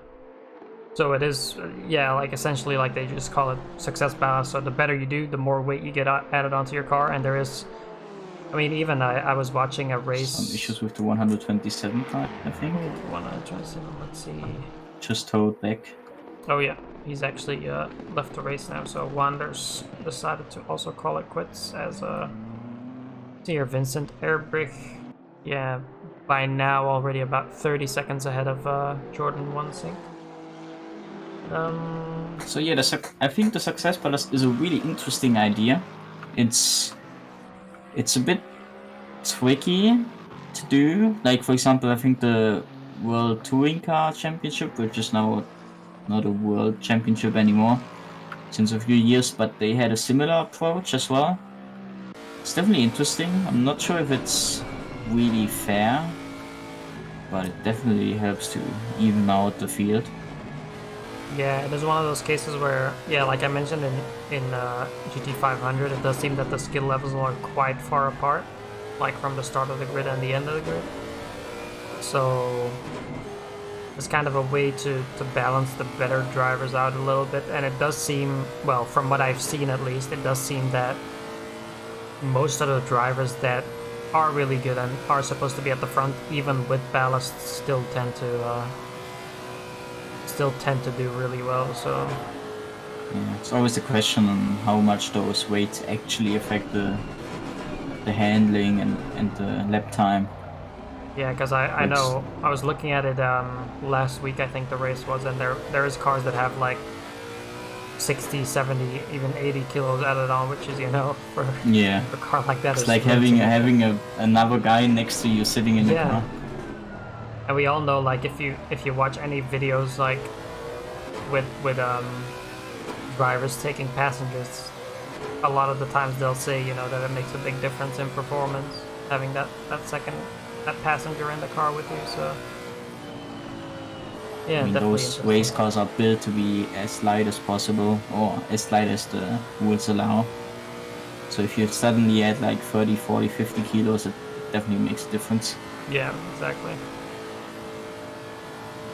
But might be wrong here, but it seems that for Domi Person his overcut hasn't worked out, because I'm pretty sure he was in front of Kevin Wang before the pit. Might be mistaken, but why is Ryan Daniels in the pits again? Oh wait, he's in the pits for a longer time now already. Oh no, he quit out earlier, remember? Oh, but it just on the timing screen it still shows up there, yeah, which is a bit confusing. Yeah, he was somewhere between La and Wang, or maybe even ahead of Wang. But I think we already said earlier that Wang didn't took any tires when he was ahead, far ahead of Ryan Daniels after he pitted. So it looked like he definitely passed La in the overcut and is relatively close to Wang, but not sure. The question is, did Domi take tires or not? Yeah, it's one of these interesting things to see. Well, actually, He had a 3 minute 36 lap time.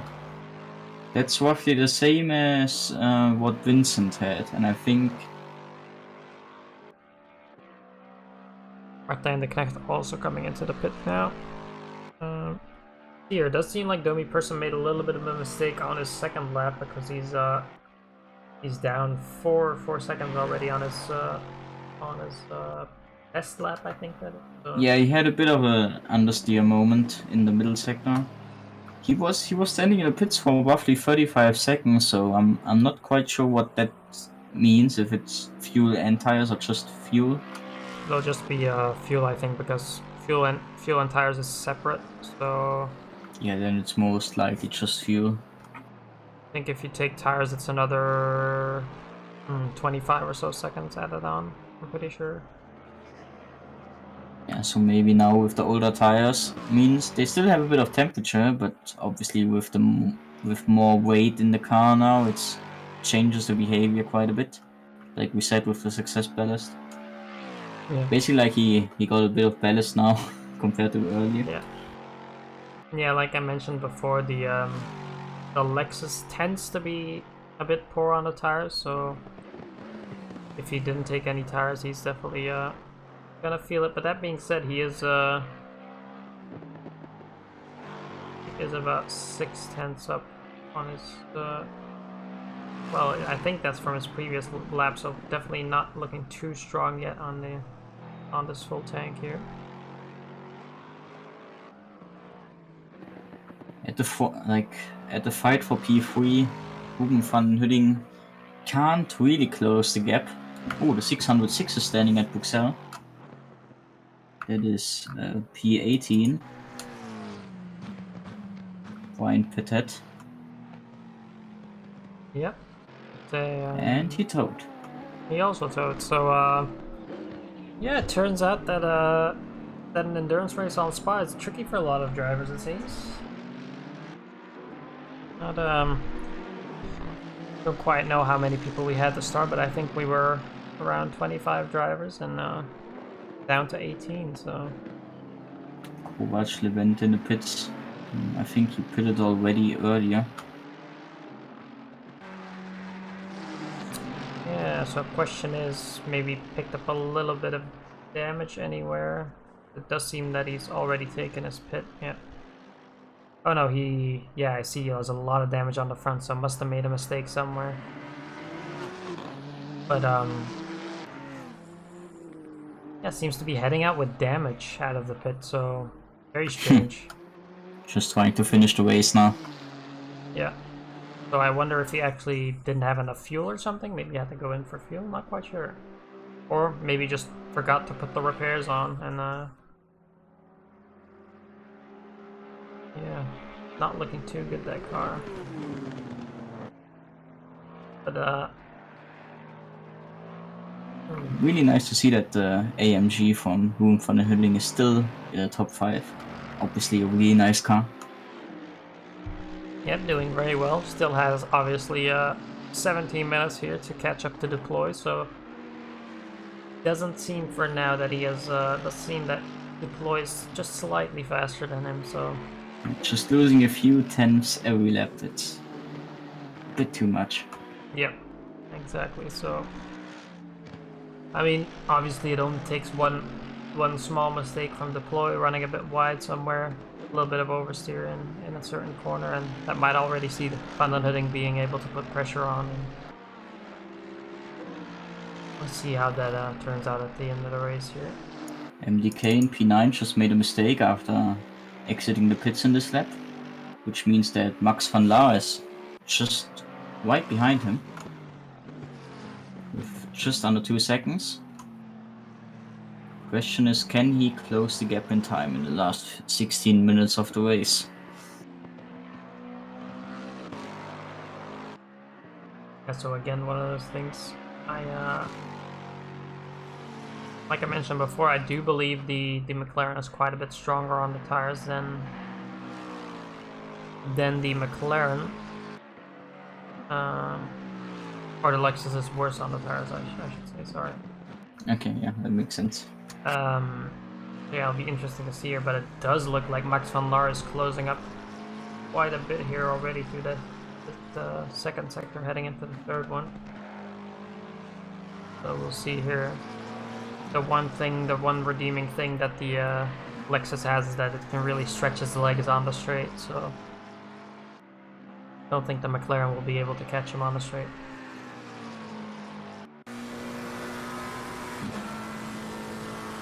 Another potential fight for the end is the battle for P6, because Kevin Wang in P7 was 1 second quicker than the person in P6, so, and the gap is only a bit over 4 seconds, so maybe with 3-4 more laps we could get another battle.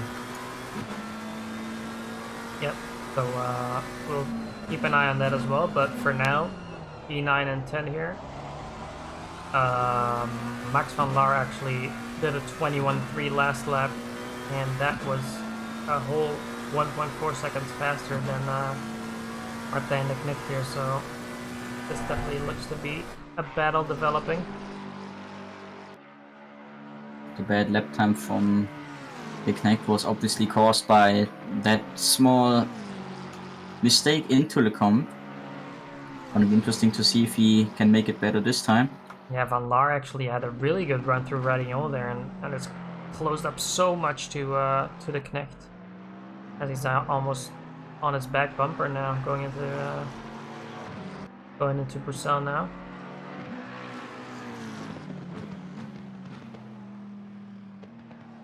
Yes. Knecht with a bit of oversteer.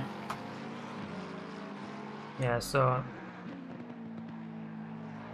I mean, I think like I expected, I do think the Lexus is probably struggling at this point on the tires, but nevertheless, Van Laar putting in very good pace at the end here, and seems like it'll only be a matter of time here before he can make the move on the Knecht. I mean, it's one thing to close up, but obviously another to pass the other guy. Considering that the McLaren looks a lot better on the brakes, it should be doable. But obviously just 30 minutes left, so if the Knecht starts to defend really hard, it's possible to keep the McLaren behind, but it's going to be really tricky. Ooh, Van Laar running very wide there on the exit to the back straight. So, Let's make sure to not risk a drive-through.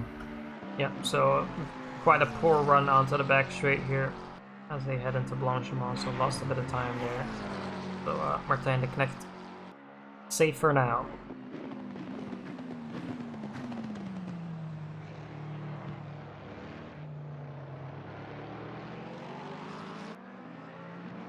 Yeah, and looking at it now, it does seems as well that the other Lexus there of Domi Person, he seems to be really struggling for pace right now.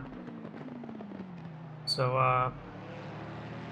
yeah, Lexus not quite the endurance car, I think, by looking at it.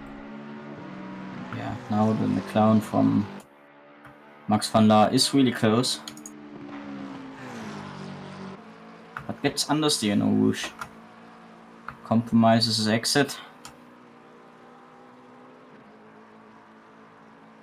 And while that is happening, then we all will also get a fight for P12.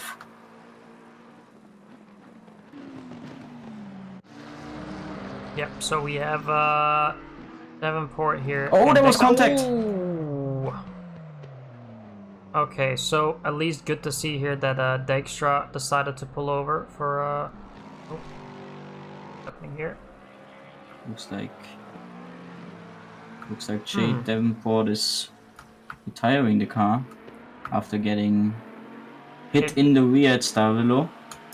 That's well, that was a shame because Dijkstra was actually waiting for him. He acknowledged his mistake and was actually gonna let Davenport through again, but I guess he had enough of the race for now, so that's a shame for him.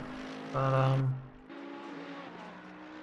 yeah, that's a shame because that could have been a good battle towards the end here. So I guess our focus goes back to Martin de Knecht and Van Laar then. Yeah, Kevin Wang still closing on P6 on Simon Bosarik. Sorry for mispronouncing that name, or most of the names. So we're gonna have a battle for that also towards the end of the race, but now Max van Laar getting really close. Yep, so Slipstream really working wonders here, and if he has a good run through Blanchimont, again a little bit of understeer there, has to back off the throttle a little bit. Yeah, again, especially at high speeds,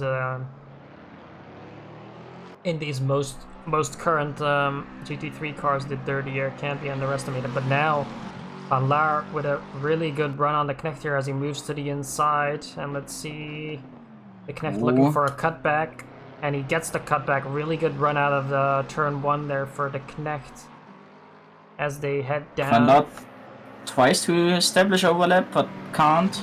Knecht defending the inside, making sure that he can go single file through a whoosh. Has to brake though. And Max van Laar is really struggling with the dirty air, like you mentioned. Yeah, you wouldn't necessarily expect it from the GT3s, but in recent years they've gotten so much down for the GT3s compared to, well, 5 or 6 years ago, is that it really starts to matter as well in this class now. Once you're behind someone that is similar pace, they can really affect you.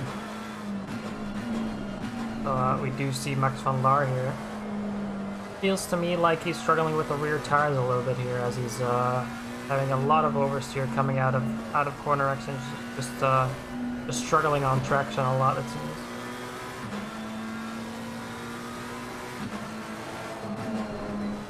Yeah, driving so close behind another guy is obviously hard on the tires.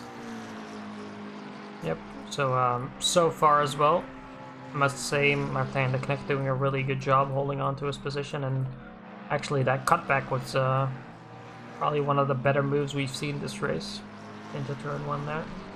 It was definitely a good defense. Kevin Wang still trying to run down Simon Wozowick, but only gained 1/10 in the last lap, so he needs to get a move on to close that last second in the last 8 minutes. Yeah, and once he gets within that one or 1.5 second range, it's gonna be even more difficult for Wang to close up. So,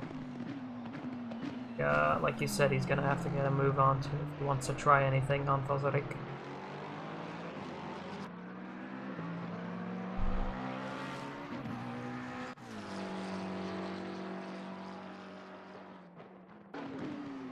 Last lap from Vincent was a 2:20. So yeah. He's in cruise mode now till the end. Yeah, I mean, he has, as far as he ahead now, he's 40 seconds, I think, ahead, or thereabouts, so yeah, really has nothing, I mean, has everything to lose here, so he might as well take it easy and just finish off the race, calmly. Should be an interesting battle here, though, between Kevin Wang and Vozarik, as Wang actually runs a bit wide there, but is very close now to Vozarik, and it will be an interesting battle because both the Porsche and the McLaren not the best cars on the straight, and ooh. No, the Porsche is a lap car. Oh, never mind. Wozowick is the yellow Ferrari.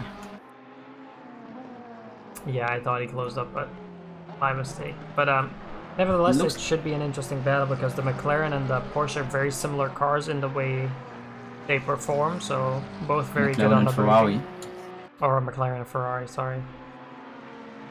I think the Ferrari is really strong on traction, so really good out of corners, and especially slow corners. But the McLaren makes a lot up in braking, so similar to a Porsche, for instance. And what we also saw with Wang was that the McLaren struggles a lot with understeer mid-corner than in the dirty air. Yes, so on the power coming out of corners, and especially in dirty air, the McLaren has a lot of understeer, so... But yeah, good on the braking, and yeah, I don't know, just overall, compared to something like iRacing, the McLaren is actually very stable on ACC. And in iRacing, it's the same in iRacing now. Oh, is it now? Since like a year or so. McLaren is actually really stable on throttle when you initially go on it. Okay. So yeah, also obviously hard to compare. Yeah, exactly. But yeah, I do know, for instance, the McLaren needs a lot more setup work to work like optimally compared to the Ferrari. So the Ferrari is just a more balanced platform overall than the McLaren, but yeah. Oh, Kevin Wang was a bit wide, clipped the gravel, but saved it. But it was a mistake that he can't really allow himself to do in the last 5 minutes if he wants to get that P6. Yeah, he's starting to get a little bit pressed for time here, so... I mean, again, it only takes a little bit of defense from Rojovic, And I could see Wang missing out on position 6 here in the race, but... Wang going wide again. Meanwhile, MDK, after doing his brilliant defense, starting to move away from Max van Laar a bit. Yeah, so definitely Martin de Knecht here towards the closing stages of the race. Definitely pulling a bit of a gap here on Van Laar, so... Van Laar also in the McLaren. Maybe we can also... Maybe the McLarens are also struggling a bit on the tires, because... I mean, like we've seen Kevin Wang also running a lot wide and having a lot of understeers. So. Yeah, they were really good in clean air while with closing gaps, but now, towards the end of the race, after driving a bit in dirty air, it's getting difficult, but now he's close. Wozovic making a small mistake into the bus stop. Now the gap is 0.3 seconds. Yep. And Wang here closing up under the braking. You'll see.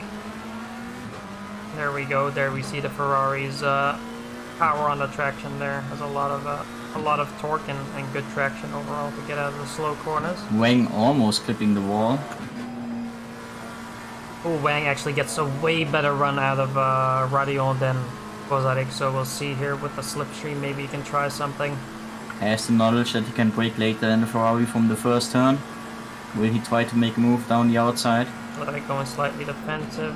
Wang sticking the nose out, but not close enough. Kozarek has a compromised line now, though. Both make the corner. And Wang turning in a slight bit too early, costing him a chance for a move into Bruxelles. 2.5 minutes to go. I think they will get 2 more laps in after this one, if I'm not mistaken. Oh no, could be the last one actually. Yeah, should be 2 more laps. Alright. Yeah, 2 more laps.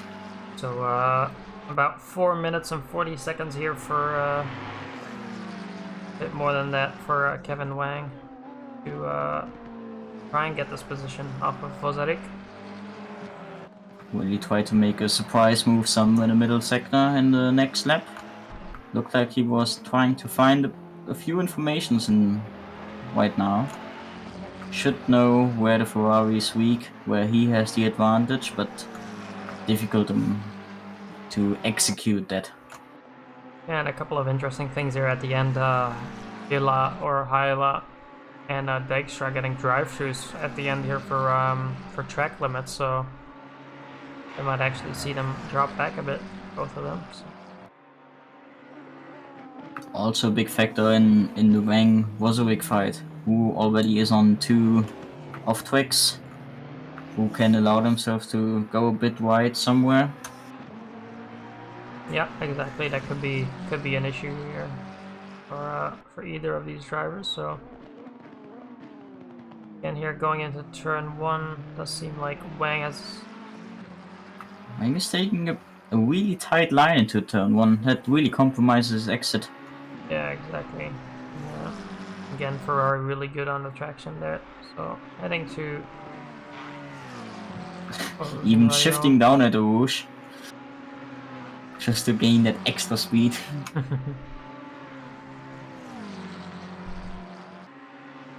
The gap is getting larger again. 1 second. And there won't be any traffic in the last 2 laps. Yeah, so as we got confirmation now, Vincent Erbrich started his last lap. Obviously he's behind these guys, so these guys will have an extra lap to run. And let's see here if Kevin Wang can actually pull it off, but as of right now, he seems to be struggling a little bit too much here with the car at the end to try and make a move. But again, closing up to Kozarek.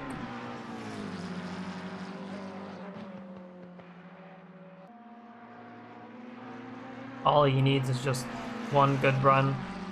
As we get here from him, Kozarek might have to go a bit defensive here.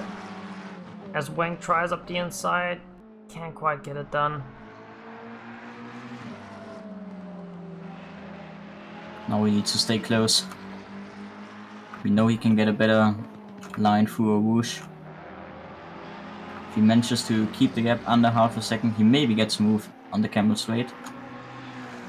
Or Oh, it does seem like he's got a bit good of a run. compromised line through Stavilo. Oh, he's got a good run though compared to Vozarek, so we might see a move under braking here. Let's see if he can hook up Blanchimont. Does he want to do it now already? He knows that the Ferrari has a better exit through turn 1. Oh, move up the Braking inside. really late. Can he get the car stopped? He can. Oh, a little bit of a There was tap contact. there. And another contact. Oh.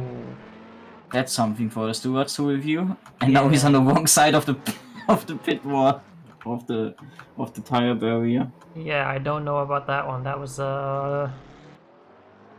Oh, the first tap one was understandable. The second one, don't quite know about that. So Wang was ahead. He braked really late, but he was ahead after the fully ahead after the first apex. So yeah, that is questionable there from Vozarek to continue and not let Wang through. But the question is, what speed did Wang go? Was he significantly slower than normally? Could Vozarek expect that pace or not? yeah, but I mean, to me it seemed like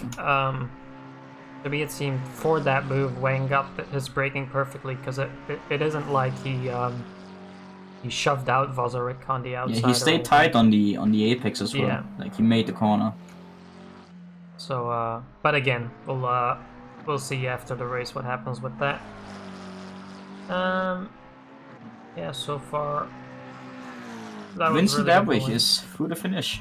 Yeah, Vincent Erbrich also already finishing there, so really good for him there, getting the win. You'll be really happy with that after last week where he had a bit of a mare, so good for him, as Jordan Wansink now also comes across the line in second here. And then we have Deploy coming around the last corner. Nice third position here. Performance from him. Yeah. Flashing the lights, obviously very happy. Van den Hitting just missing out on the podium. Always staying close to Deploy, but couldn't manage to pass him. Yep. Coasting across the start finish. Didn't have yeah, just didn't have that little bit extra to challenge Deploy today. Roger Witch also coming across the finish, as we already see towards the back. Van Laar, Harby, Samifrescu, Dijkstra, Fonseca, and Wall already have finished. So, Vozarek gonna cross the line in P6, but is he gonna keep that position? I'm not so sure about that.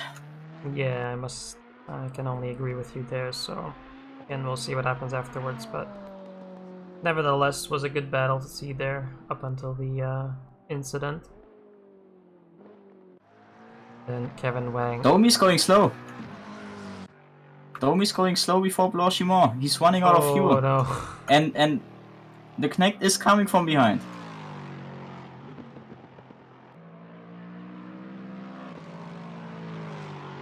Is he gonna pass him? Let's see what happens here. No, I don't think. No. Oh no, they just waited to go across the start-finish line together. The fake Porsche and the Lexus. Pass him, pass him. Come on, MDK, you can do it. Alright, good sportsmanship at the end there from the Knecht. So, yeah, very nicely done to all our drivers. Our podium for today, Vincent Erbrich, Jordan Wansink, and Deploy. And,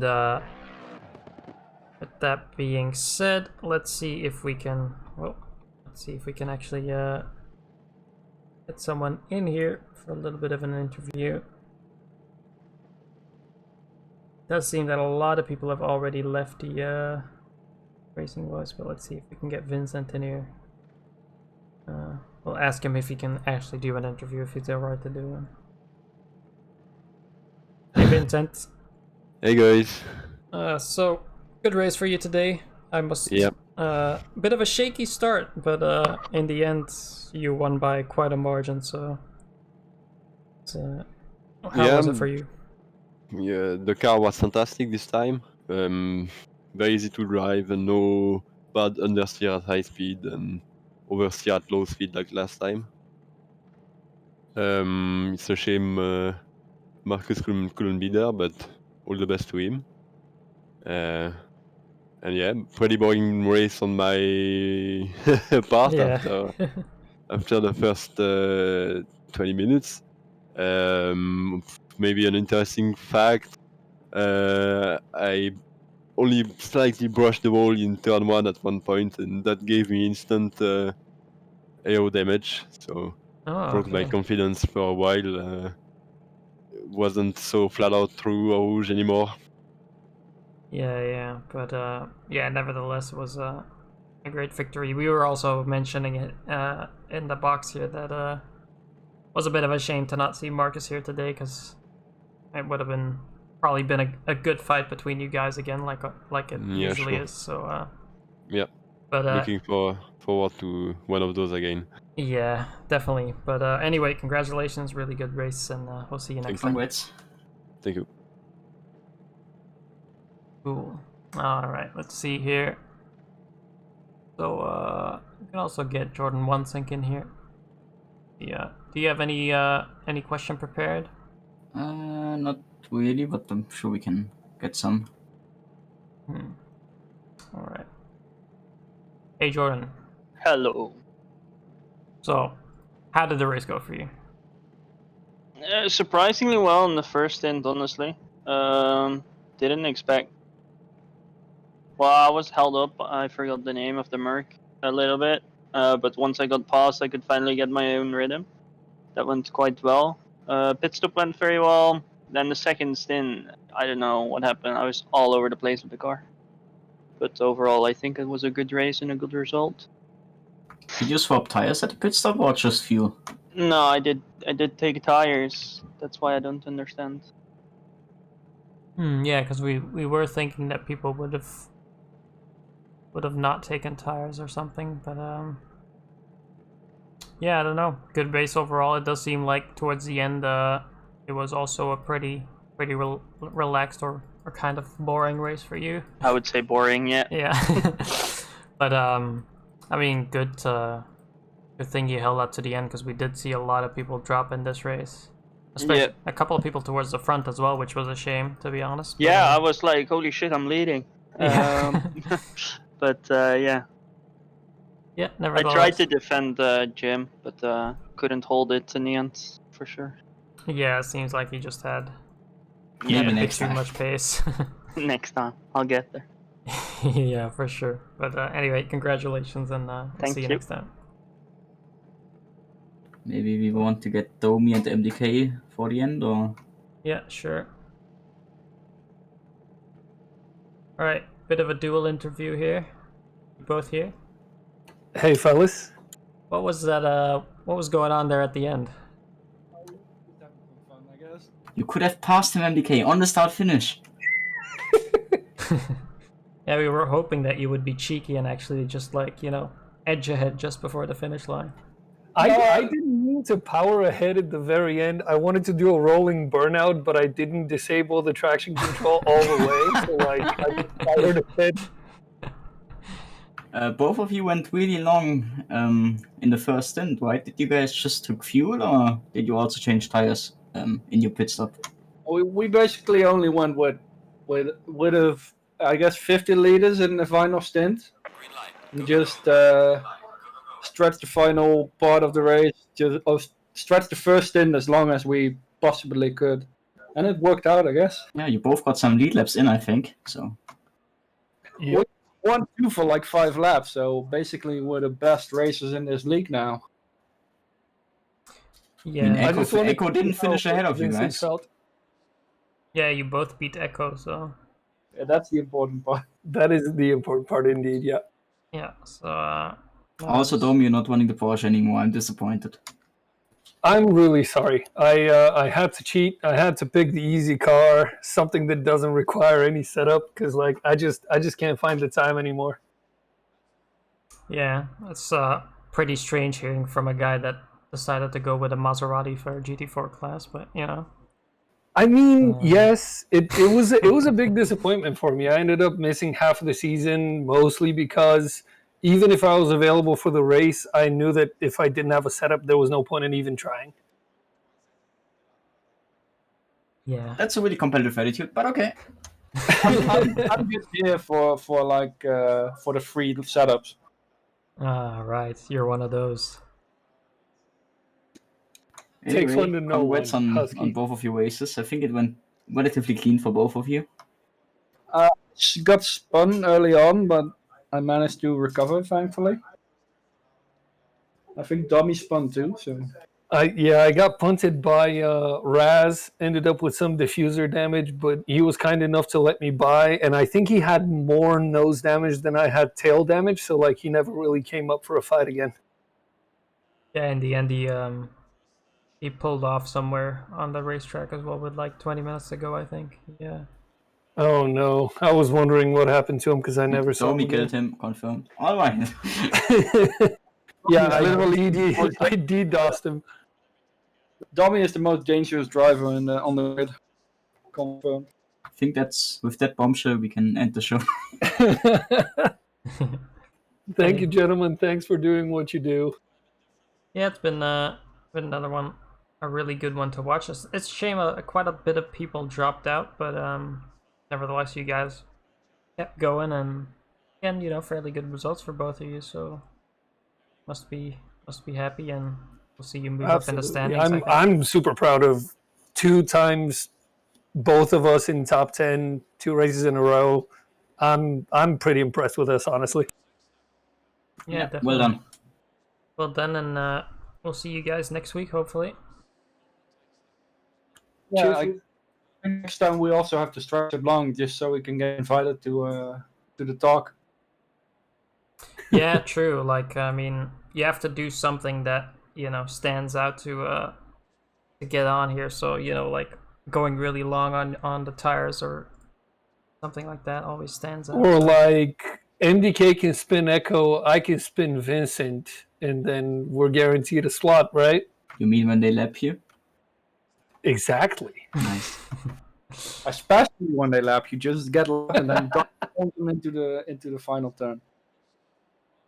Is the only way to race, really, is when you're getting lapped. What is it that Ayrton Senna said? And the moment you no longer go for a lap that doesn't exist, you're no longer. All right. Just move him out there because it's taking a bit too long here. Yeah. We're gonna wrap up the stream here. It's been fun watching again and streaming alongside you, Florian. And Yeah, it was really fun. if anyone wants to join us, be sure to go to pcdc.simstrata.com. You'll be able to sign up for the league, and you'll be connected to our Discord to get all the other info you need to join our league. We do not request you to be a really fast driver. As long as you can get your car safely around the track, you are free to join us. We are always accepting new members. So if you're interested, again, go to pcdc.simstrata.com. And with that being said, a goodbye from me and Florian. Good night.